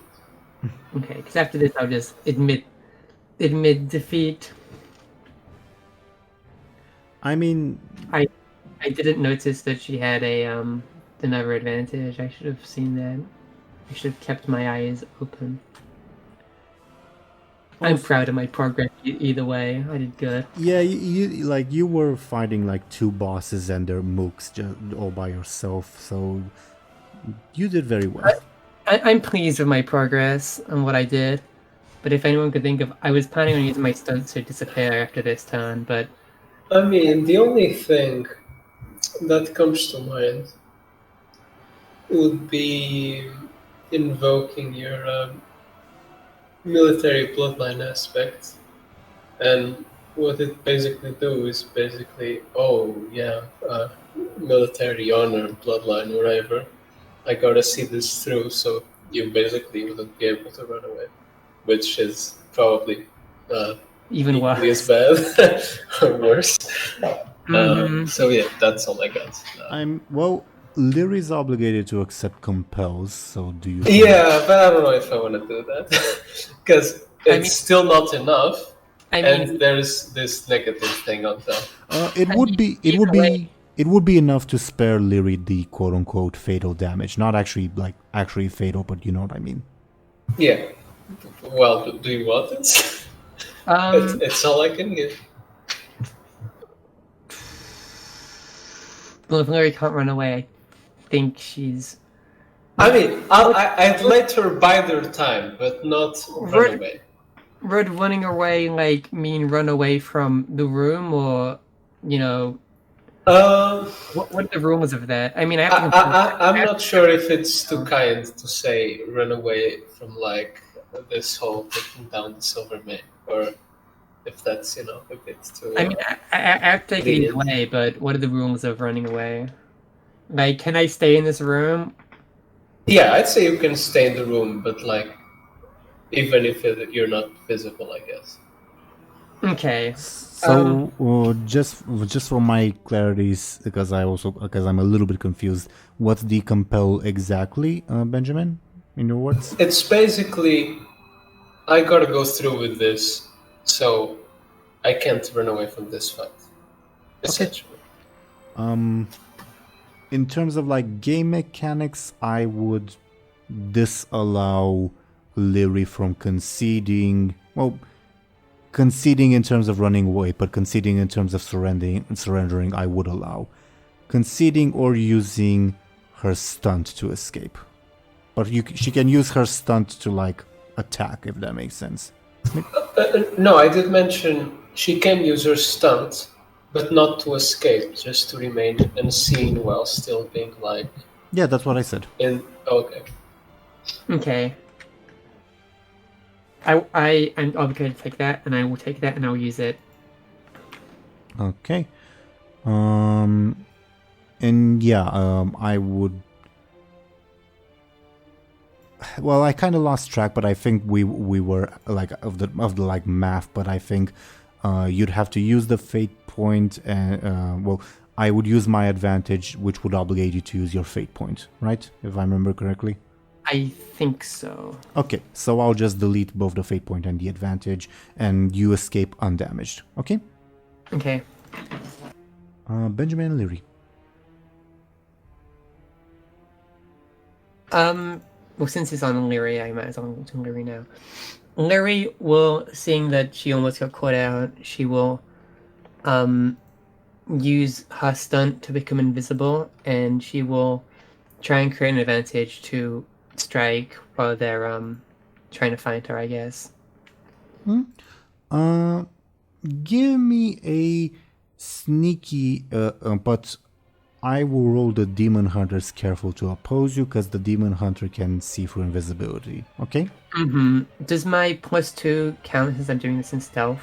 Because it is your stunt, yes. The 12. Also rolling for this lady. Also, Zelris, you're doing very, very well for the circumstances. But unfortunately, it's insufficient to create the advantage. That's fine. Narratively, do they see me, or is it just that I can't get the advantage? I think what happens is the grunts and the Fell Lord are confused. And The demon hunter sees you but will only point you out on her next turn, okay? Okay. Because like for narrative's sake, she's currently searching, and like when her turn comes up, she'll like zone in, aha, she's there, and then maybe do something else, okay? So that you attempted to create an advantage. Do you do anything else on your turn? You can't in terms of game mechanics, but like in terms of like narrative? I don't think so. Okay. Benjamin's turn. I guess I'll be getting back to whenever they'd be fighting. You see Seema having just been thrown into a wall. He collapses to the ground and does not move. This might just be a good time to surrender, don't you think? Does not reply to you. But it doesn't look like he's paying attention. Maybe he's unconscious. Maybe. If you want to verify it, well, you can obviously jump to your own conclusions, but if you want to like verify it, I would require a careful roll, okay? I'll sort of motion to the others to like stay put, and I'll take out my sword and like slowly walk towards him. You motion them to stay close to you? No, to stay behind. Okay. Like to not approach sitting with me. The parents will do so. Elswith will as well, although she'll like shoot Seema a look like she's unsure what Seema's planning, or even who Seema is for that. The word is escaping me, but yeah. But what do Buhd and Bladebeard do, like narratively?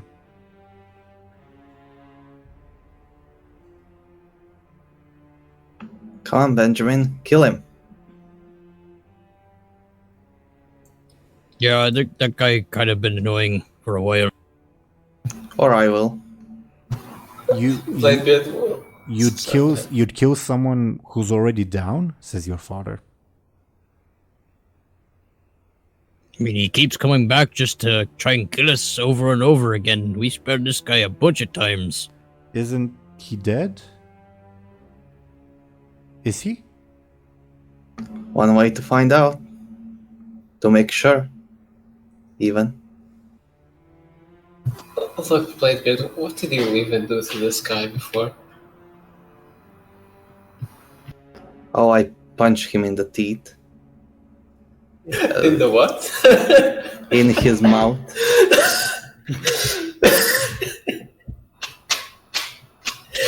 Sorry.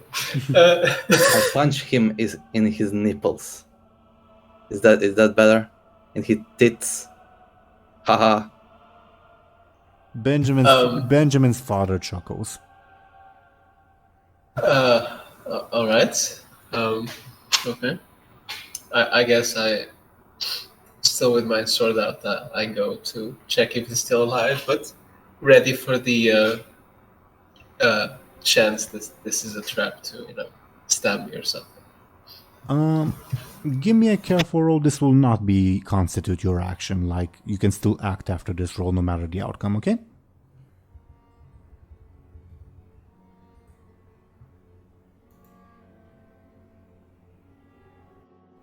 He's not breathing.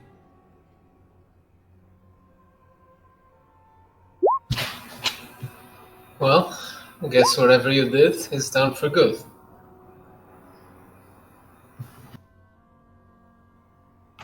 Well, take that's good. Alright. Take his money. Do you have any money? Maybe. Look, Bladebeard, this is got nothing to do with me, okay? So I kind of just step back. Just what now? Whatever happened before with the rumbling, we've got no exits, at least through that house we came through. I would ask, Thompshire, I would ask, what is Benjamin's action for the turn? Oh, sorry, I was. I guess he tried to create an advantage. Relating to? Right, that's the issue. Maybe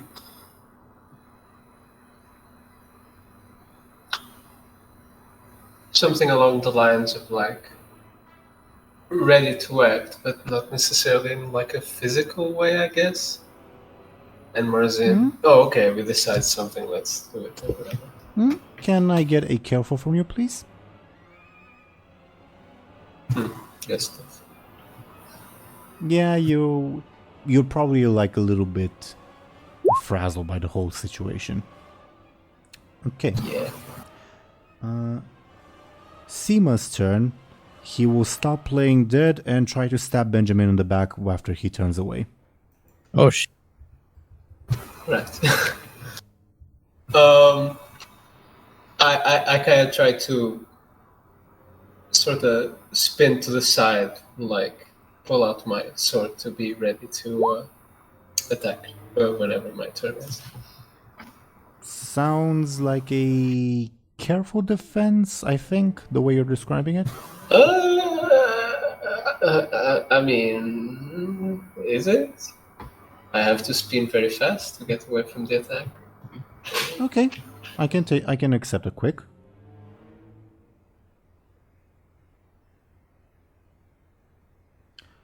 Tie means Oh yeah. yeah. Tie means Seema gets an advantage. Also, I forgot to put Elswith on the initiative order. She will go.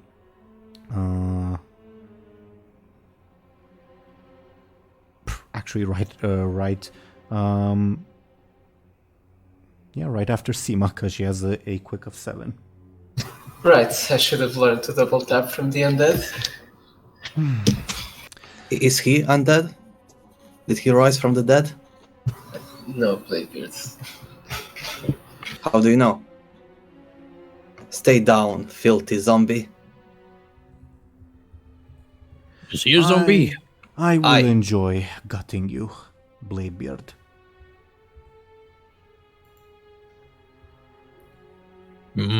Okay. Elswith's turn.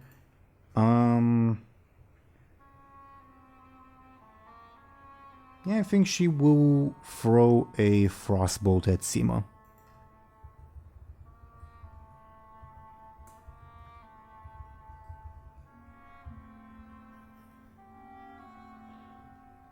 Tie means Elswith gains an advantage. She mutters something under her breath about mercenaries and how they're untrustworthy. Bladebeard's turn. Alright, I'll charge towards Seema and gut him. Sounds like a forceful attack, but after you roll, I'll kindly ask you to say out loud what you roll, okay? 7. Okay.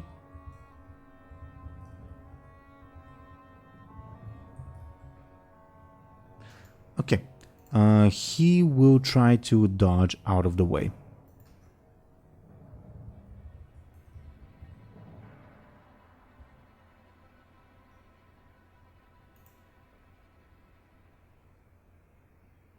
Damn it. He got an 8. Yep. And he I don't have anything. Any advantages? Alright, I fail. He has his consequence. Oh yeah, I'll use that. you use that, I'll use one of my fate points to even that out, so to say. Okay? Alright. So he loses a fate point. That's nice. That he does. Okay. And while I type that in, Zelris, it is the Fell Lord's turn. He currently cannot see you and does not know of your location. So instead of attacking, I think he will try to create an advantage for himself. Okay? Mm-hmm. Give me a second. Okay.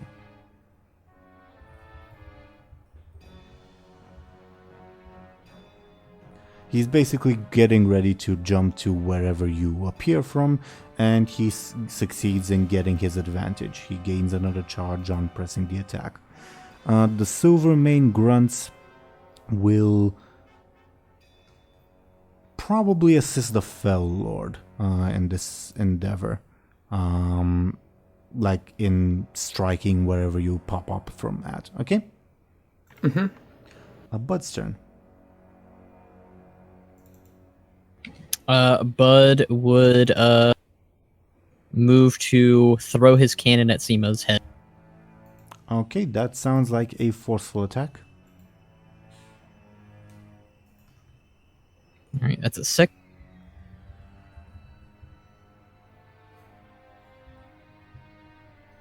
Rolling for Seema's defense. A He 9. dodges out of the way easily and gains an advantage.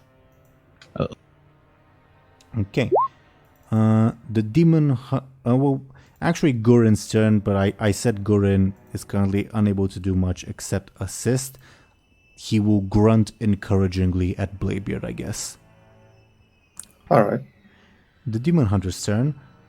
She looks straight at you, Lyri, through her like bandages, which is probably a little bit unnerving. It's probably like the first time someone's really seen through your invisibility, and she yells out, "There you are!" as she charges straight at you.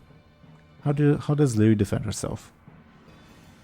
Well, Lyri assumes that, I guess, the Lyri assumes that the magic is probably what she's seeing, because what else would it be? So Lyri will just try to repeatedly blink around just to try and, I guess, dodge, but also, I guess, throw off her like scent magically, I guess. Sounds like a clever or quick defense, the way you're describing it. Mm-hmm. I would do quick. Yeah, and you succeed in dodging. I would say you do dodge away, but you dodge away because of your blinks, not because you're actually like undetected. She's still able to like know where you are. Okay. Mm-hmm. Benjamin and Lyri. I'll let Benjamin go first.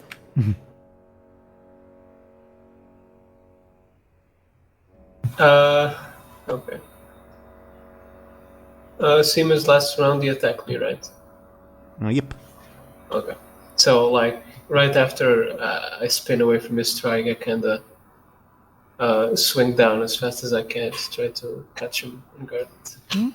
Can I get a quick attack from you, please?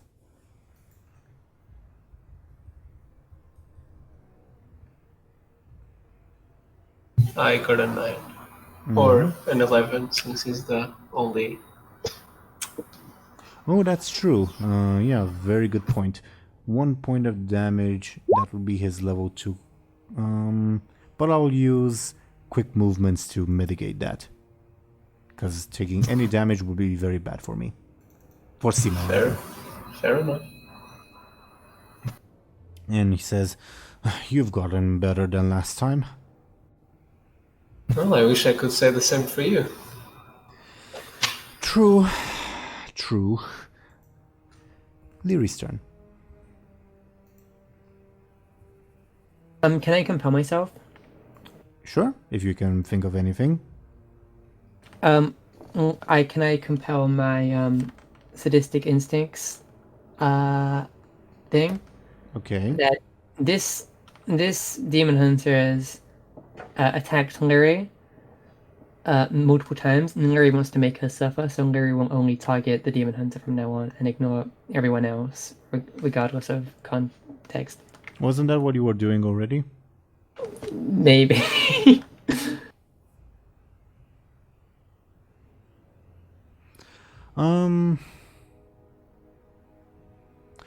I would only allow it if it also means that, like, say, supposing you dispatch of the demon hunter or whatever, you would also skip your next turn because you're, like, too busy butchering the corpse. I will take that. Okay. Still your turn. Okay. Can I... Lyri will, I guess, keep blinking around to try and create an advantage, I suppose. Regarding, like, being unpredictable, or what's your... Being unpredictable, and also forcing the demon hunter to keep calling out my location. Okay. Sounds like a flashy, sneaky, or quick. I leave it up to you.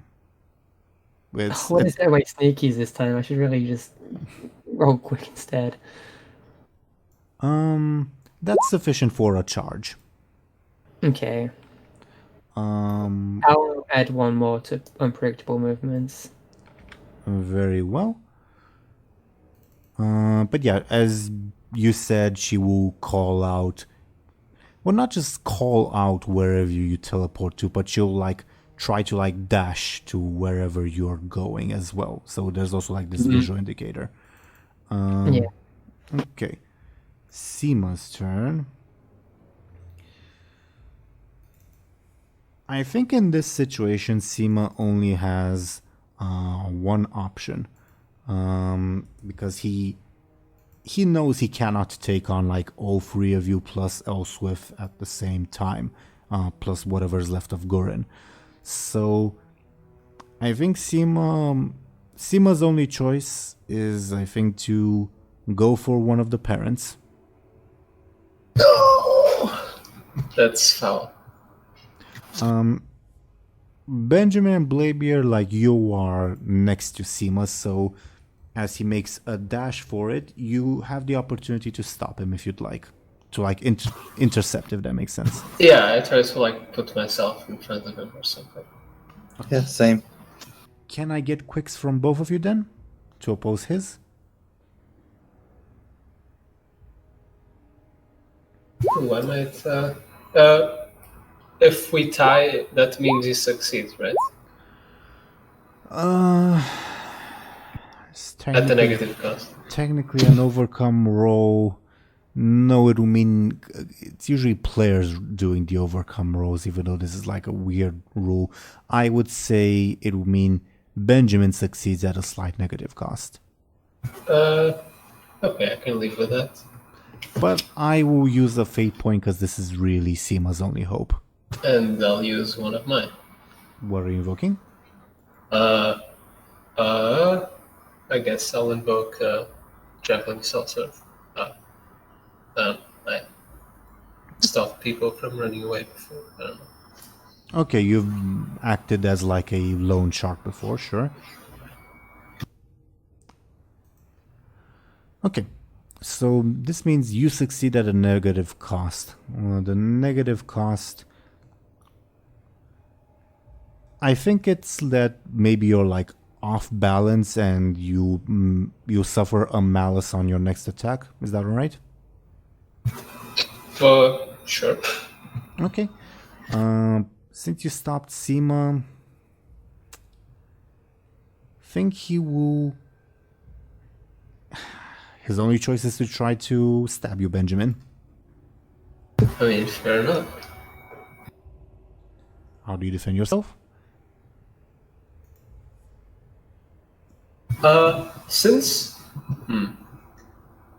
I'm off balance, I'll like purposely fall back so I dodge his like stab or slash or whatever. Sounds like a clever or quick defense. I leave the choice up to you.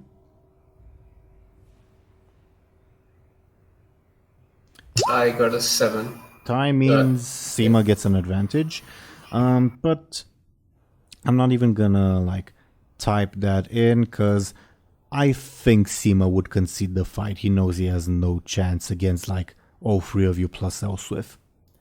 So what are the terms of his concession?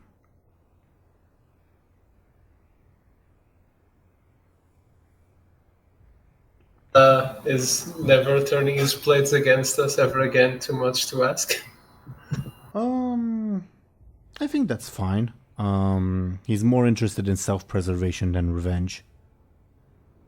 How about one of the rocks fall from the ceiling on his head and he loses all his memories? Oh god. That's a bit harsh. It is.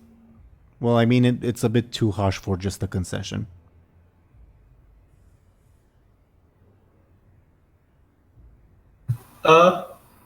Is it asking too much what I said and also helping us until we get out of here?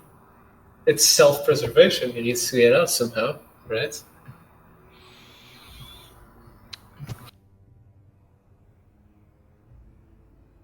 Sure, but if the help is limited to advice and not direct engagement in combat.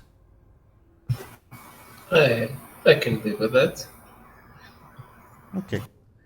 So, having failed to land a hit on you, Benjamin, he withdraws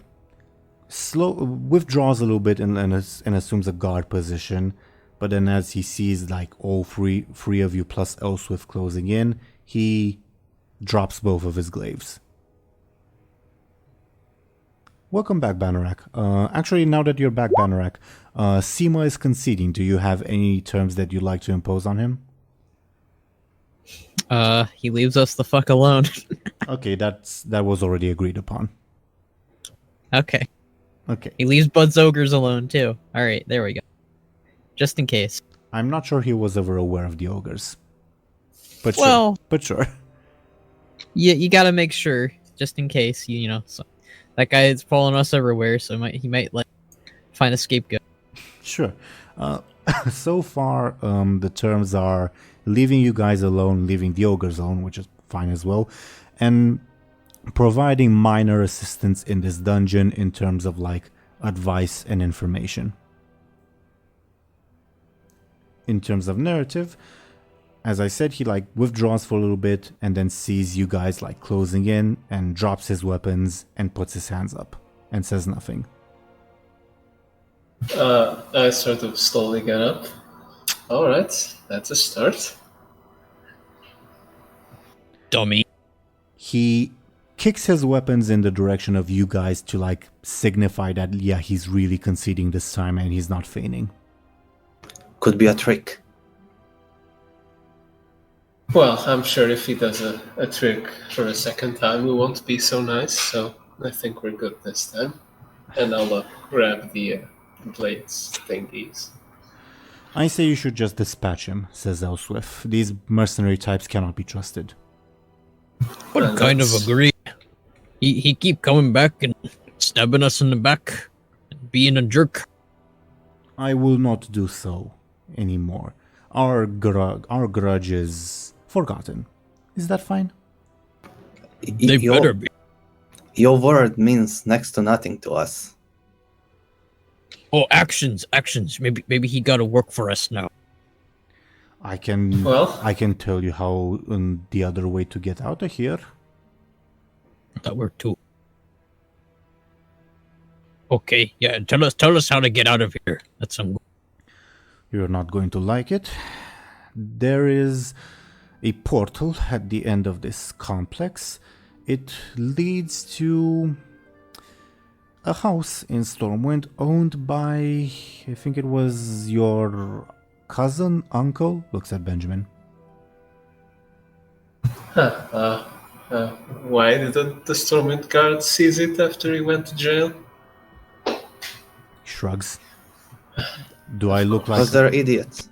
I am not aware of Stormwind's legal system, or even if the house legally belongs to him or not. Fair enough.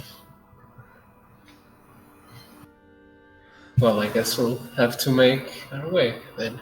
Unless you're willing to dig through, points at the rubble behind. Right, we'd probably start first.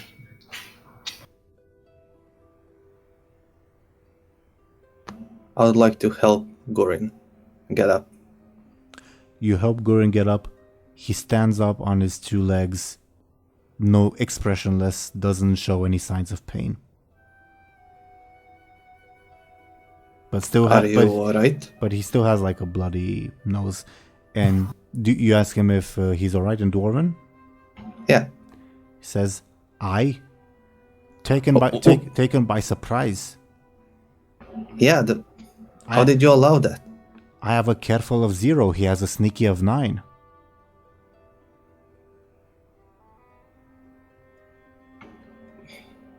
Alright. Let's say he actually says that.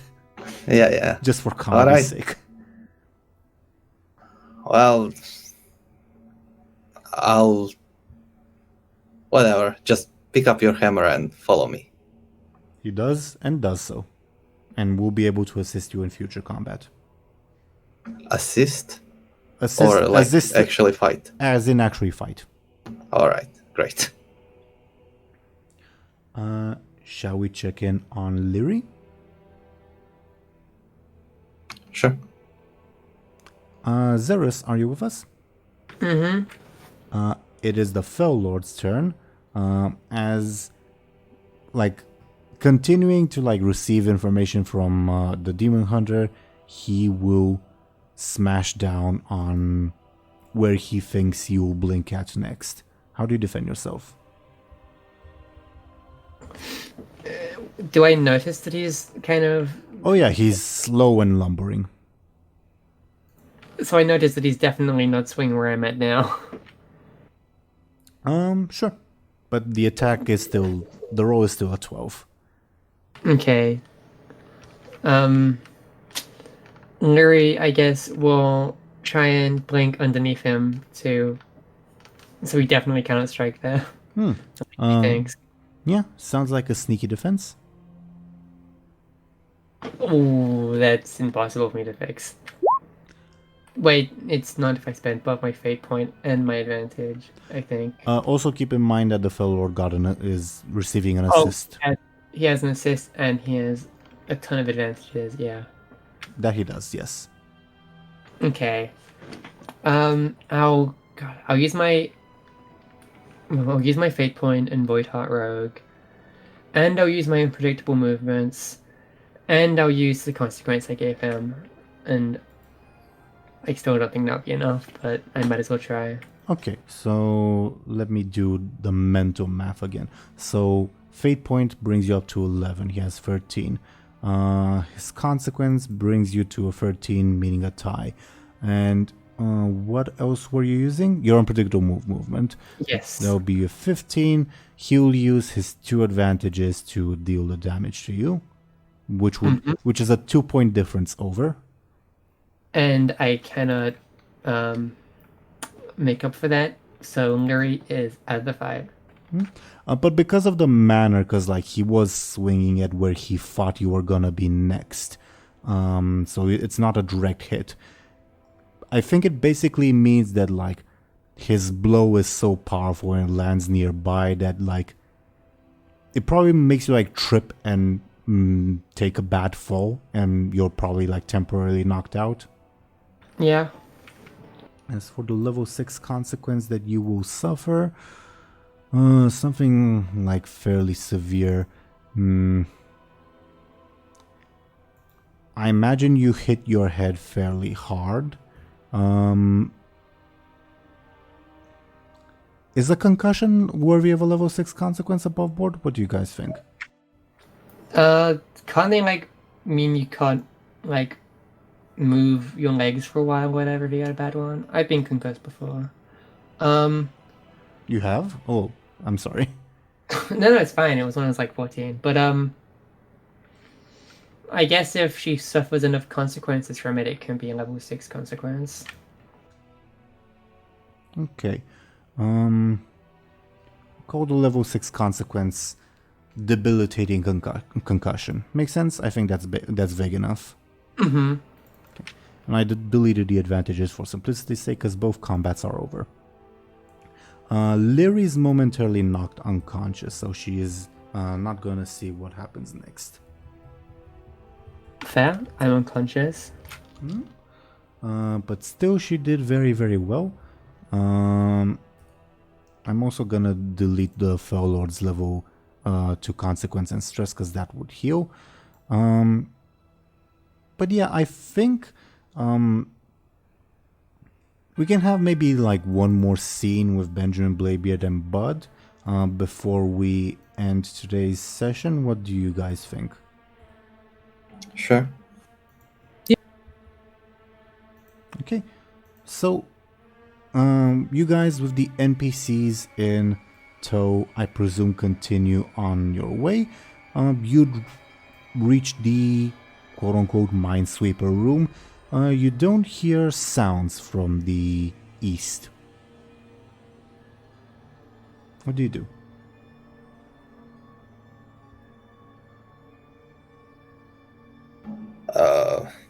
Should we check up on Lyri? Yeah, it's been a while. Maybe she's with us, she's just invisible.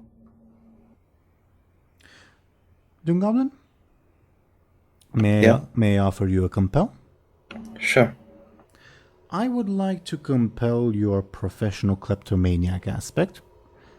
I don't remember. Yeah, it was the like Silvermane grunt. I think they mentioned that north is a storage room, and I think you're much more interested in that than in helping Lyri, at least at the moment. What do you think? I will not take that.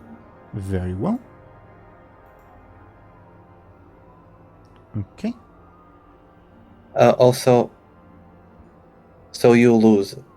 I lose a fate point. Not you. Yeah, but it's the end of the session, so it doesn't matter too much. All right. Okay. So, you guys said, oh yeah, let's go after Lyri. Of the NPCs, your parents will say, should we come along? Should we hide somewhere? Well, Joseph will say, because Martha's still unconscious. Well, I'm not sure there's any place safe to hide at this point. If we could get any more yellow dust, I can teleport us out of here. I don't trust you to teleport anyone, Bladebeard. All right. Yellow dust. I'm just saying that. This is also speaking. Yellow dust, you mean arcane powder? Sure, whatever it's called. I know it's yellow. What little I know of this complex, and obviously, again, I did not know about any demons. I know that over there points to the north, is I think a storage area, and over there is a training area. I didn't know about any portals, so I wouldn't take the word of this Pandaren if I were you. I'm sorry to push this again, but how were you not aware of demons when that grunt over there, and I point to the dead grunt, knew all about them? The grunts were not under my command, Benjamin. I think it's pretty simple. She's a moron. Call me whatever you will. The grunts were not under my command. They answered to your uncle and to the hooded individual. Well, at least that one's not around. As far as we know.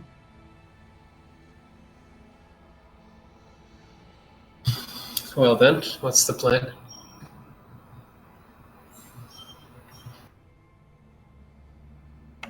I don't know. We go get Lyri and then we move forward. Well, I think she's on the way, right? We just wait for her. Wait, where is this? Where is Lyri? She ran down that corridor, and I point at the east corridor. Then she's probably already dead. She has a thing for not dying. As I said, I think that leads to a training area, meaning there's probably hundreds of operatives there. Maybe tens, I don't know exactly. But if there's also demons there, that this one... I genuinely do not think that she is alive. Well, maybe she gave herself up to the void or whatever she does and killed a bunch of them. Well, we have to get through there anyways if we want to leave, so I guess we'll find out soon enough. Will you need my assistance? If Who you're said that? willing to give it. Well, not that I have much of a choice. I don't really see this going well either way, but, well, if I'm dead either way, might as well go down fighting, I suppose. We ain't gonna die. We're gonna win. Because we are better than and stronger than these people. We are strong. Right. Of course you are. Hey, we kick your butt. You didn't, says to Buhd. Because above board, Buhd never fought this lady. No, I think did he ever meet her? He did. I thought he did. I was fighting her, and then Buhd and guards arrived, and then she did as a She escaped. Draenei. I don't think. Yeah, Oh, I yeah, thought. yeah, he was a Draenei. Alright. Okay, Sure. then she would still say you didn't. Because she doesn't Oh, know right. Buhd. I was a Draenei when we met. Right. I had a tail, and I looked not as big, and I had hooves, Sure. other things. Sure you did. Are we going or what? And Yes. do you intend to bring these non-combatants? Points it to Joseph and Marfa. Well, they should probably follow a bit behind, but they should probably still stay close. Yeah. And what about the mercenary turncoat? He goes before everyone else. He's our meat shield and guide. I agreed to be your guide, not your meat shield. I will indicate where to go, but I will not fight with Yeah, you. lead the way. Ladies first, indicating that Bladebeard should go ahead. She motions with Bladebeard going ahead. Motions his hand. Enemies being able to concede is so dumb. Alright. I'll lead the way because I'm the leader. I'm the captain. But I'm the captain too. Sure, we can lead together. Okay, I like that. I just follow them inside. Mhm. And your NPCs will also follow in the order we mentioned, aka Seema and Elswith, falling more or less in line with you guys, while Joseph carrying Marfa is hanging more towards the back. And you will proceed towards the next room over, which I think it's best we leave off for next session. Do you guys agree? Yep. Sounds good. Mm-hmm. Yeah. Okay. Thoughts on today's episode? We got a lot done. Yeah. Lyri should have returned at some point. But she stayed and fought and lost. She stayed and fought and lost indeed, yes.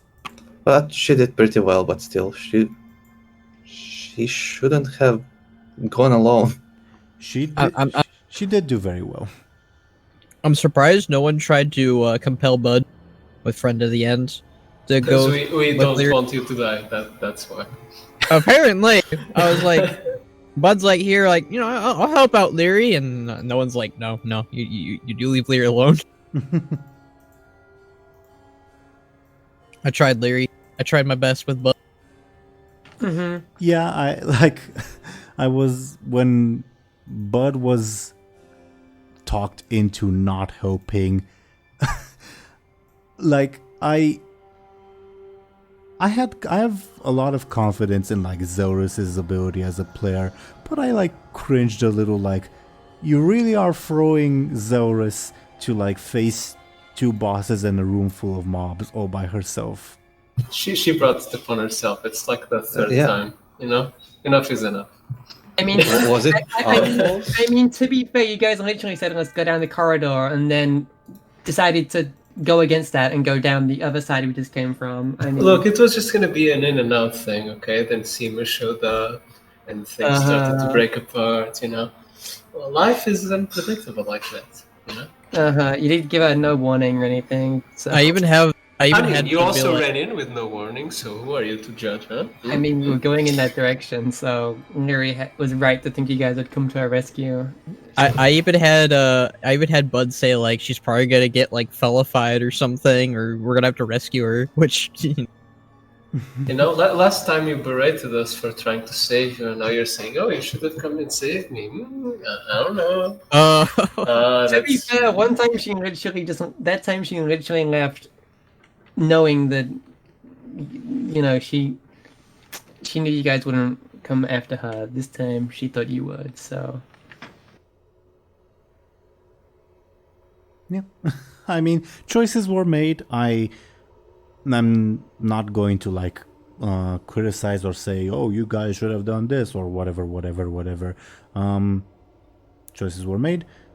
if my rolls were better, I could have killed that demon hunter. I would have been really happy with that. But my rolls were not the best this session, so I took an L. I will admit. Above board, would you guys like to know what Argentum's loot would have been, which may or may not show up later? You keep mentioning it, so sure. What were you going to say, DoomGoblin? I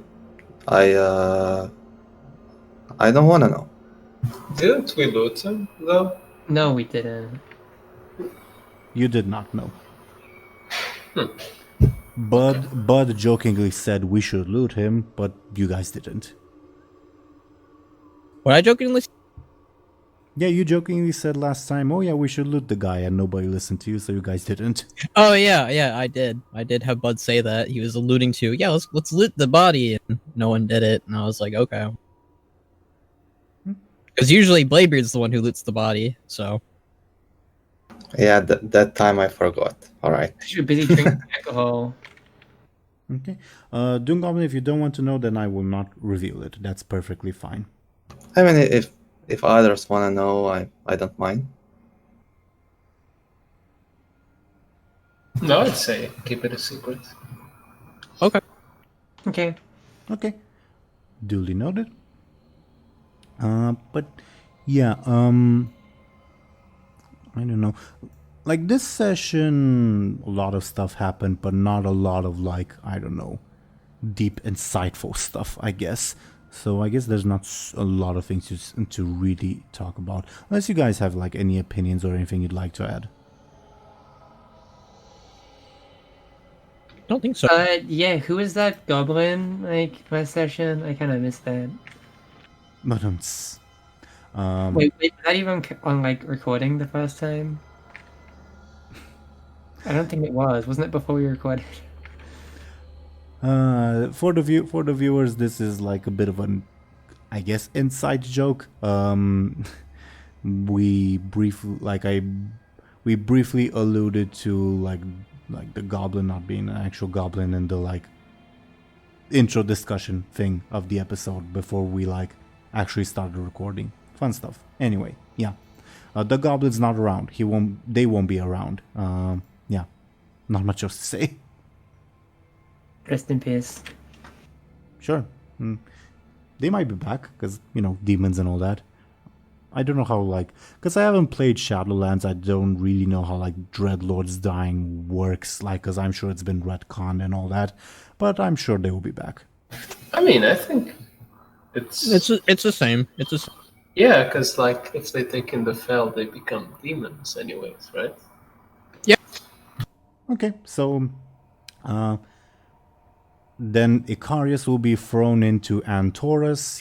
They will suffer for like couple millennia in the twisting nether, but only like a month or so in the real world, and maybe like come back. Who knows? Nice. A month. So basically like 4 seasons. Yeah, like 5 seasons from now. It's fine. Well, you never know. You never know. Let's not restrict Deli's ability to guest star, I guess. We'll see. Anyway, any other thoughts for our viewers before we go into our shoutouts? I really wish that we killed Sima, but rules are the rules. I mean, rules are the rules, but he will stick to what you guys asked of him, as in he will never bother you guys again, or the ogres, not that he really knew about the ogres. So he'll stick by that because he's obligated to. Make sense? It does. Doesn't mean that it makes me happy. What would you have preferred, DoomGoblin? That he is dead. Wow. Or something bad. You really don't like Sima, huh? Yeah. He messes with us too much, and he doesn't get punished enough. I mean, This toothless, I'd argue that's pretty horrible. yeah, I guess you can punish him without killing him. you knocked his tooth out and then Yeah, got but- to try and kill him in jail. I mean, the term of the concession is that he will never mess with you guys again. Doesn't mean that you guys can't mess with him. Bladebeard's bully arc begins now. Something like that. We'll see. We'll see. You never know what the fate what this guy's fate will be. Okay. Anything else before shoutouts? Oh, Okay. Well then, dear viewers, thank you once again for watching and listening to us. Let's see what these lovely people are up to, starting according to the dice with Banarak. Banarak, could you please go ahead and talk about yourself and what you are doing? Yes. Hi, I am Benarek, formerly Skull Shorties on the channel and all that stuff. I primarily do World of Warcraft content on my channel. I talk about that. It's lore, machinimas, etc. Lots of just WoW stuff in general. And I am currently working with our friend Thompshire on a machinima series that he announced on Twitter, and I kind of announced on my Discord and on Twitter as well. So that will be fun. Lots of machinima and other projects in the pipeline. But yeah. Neat. Good on you guys. And thank you, Banarak. Next, according to the dice, we would have DoomGoblin. DoomGoblin, can you please talk about yourself and what you are doing? yeah. I'm still drawing stuff. I'm a digital artist. I don't really like teasing stuff that I'm working on, because just because I'm working on something doesn't mean it's gonna get finished. But yeah, I draw stuff and I post it on the various sites on the internet. You can check out what I'm drawing. I also used to make the mistake of like teasing stuff on Twitter that I was making, and some, like, not always and not even like usually, but fairly often I couldn't like stick by my word, so I just stopped doing that. So I understand what you mean. Yeah. I usually finish whatever I'm working on, but there are a few like drawings that I never finished, so I better not. I guess I'm too afraid to tease stuff because I think I'm gonna disappoint people or something. But yeah, I don't usually say in advance what I'm working on, but I am probably working on something. And I look forward to that. Check out DoomGoblin's links on screen and in the description. And thank you very much. And next, we would have, according to the dice, Sir Thompshire. Thompshire, could you please go ahead and talk about yourself and what you are doing? Sure. You can find me both on YouTube and Twitter at Sir Thompshire. And I am doing a lot of things, actually. I don't know when they'll come around. Hopefully one of them in like a week or two, maybe. Who knows? I just gotta get the patience to finish it up. But I'll probably get it. And otherwise, if I don't end up releasing things, feel free to judge me online so I feel bad about it. And maybe actually do it. Who knows? We'll see. Please don't bully me online, I'm joking. Yeah, please don't. Okay. Thank you very much, Thompshire. Looking forward to that. And next, we would have Zelris. Zelris, can you please go ahead and talk about yourself and what you're doing? I'm Zelris. I make things online, on places online, for people online, for you to watch online, or look at online. You can click my links to see stuff, but only if you're online, unless you download them, I guess. And I will be continuing to make stuff and put it online for the time being. So keep an ear out, and you will see what I upload online. Yep. Thank you very much. Looking forward to that, and thank you, Zelris. And I was, as soon as the overlay loads up, there we go. I was your Dungeon Master, Game Master, Teeironor. I do this series, which is a lot of fun. I also do another series with a different group of lovely people called Legacy of the Rimland. That's also a lot of fun. The guest star of our previous Shadow of the Silvermane episode is one of the players in that particular campaign, so do check it out for that at the very least. But other than that, thank you once again, dear viewers, for watching and listening to us. We will be back most likely next week on Bannerak's channel, but I will probably let you all know on Twitter if we have to delay the episode for whatever reason. But we'll see you then. Goodbye, everybody. See ya. See ya. See ya.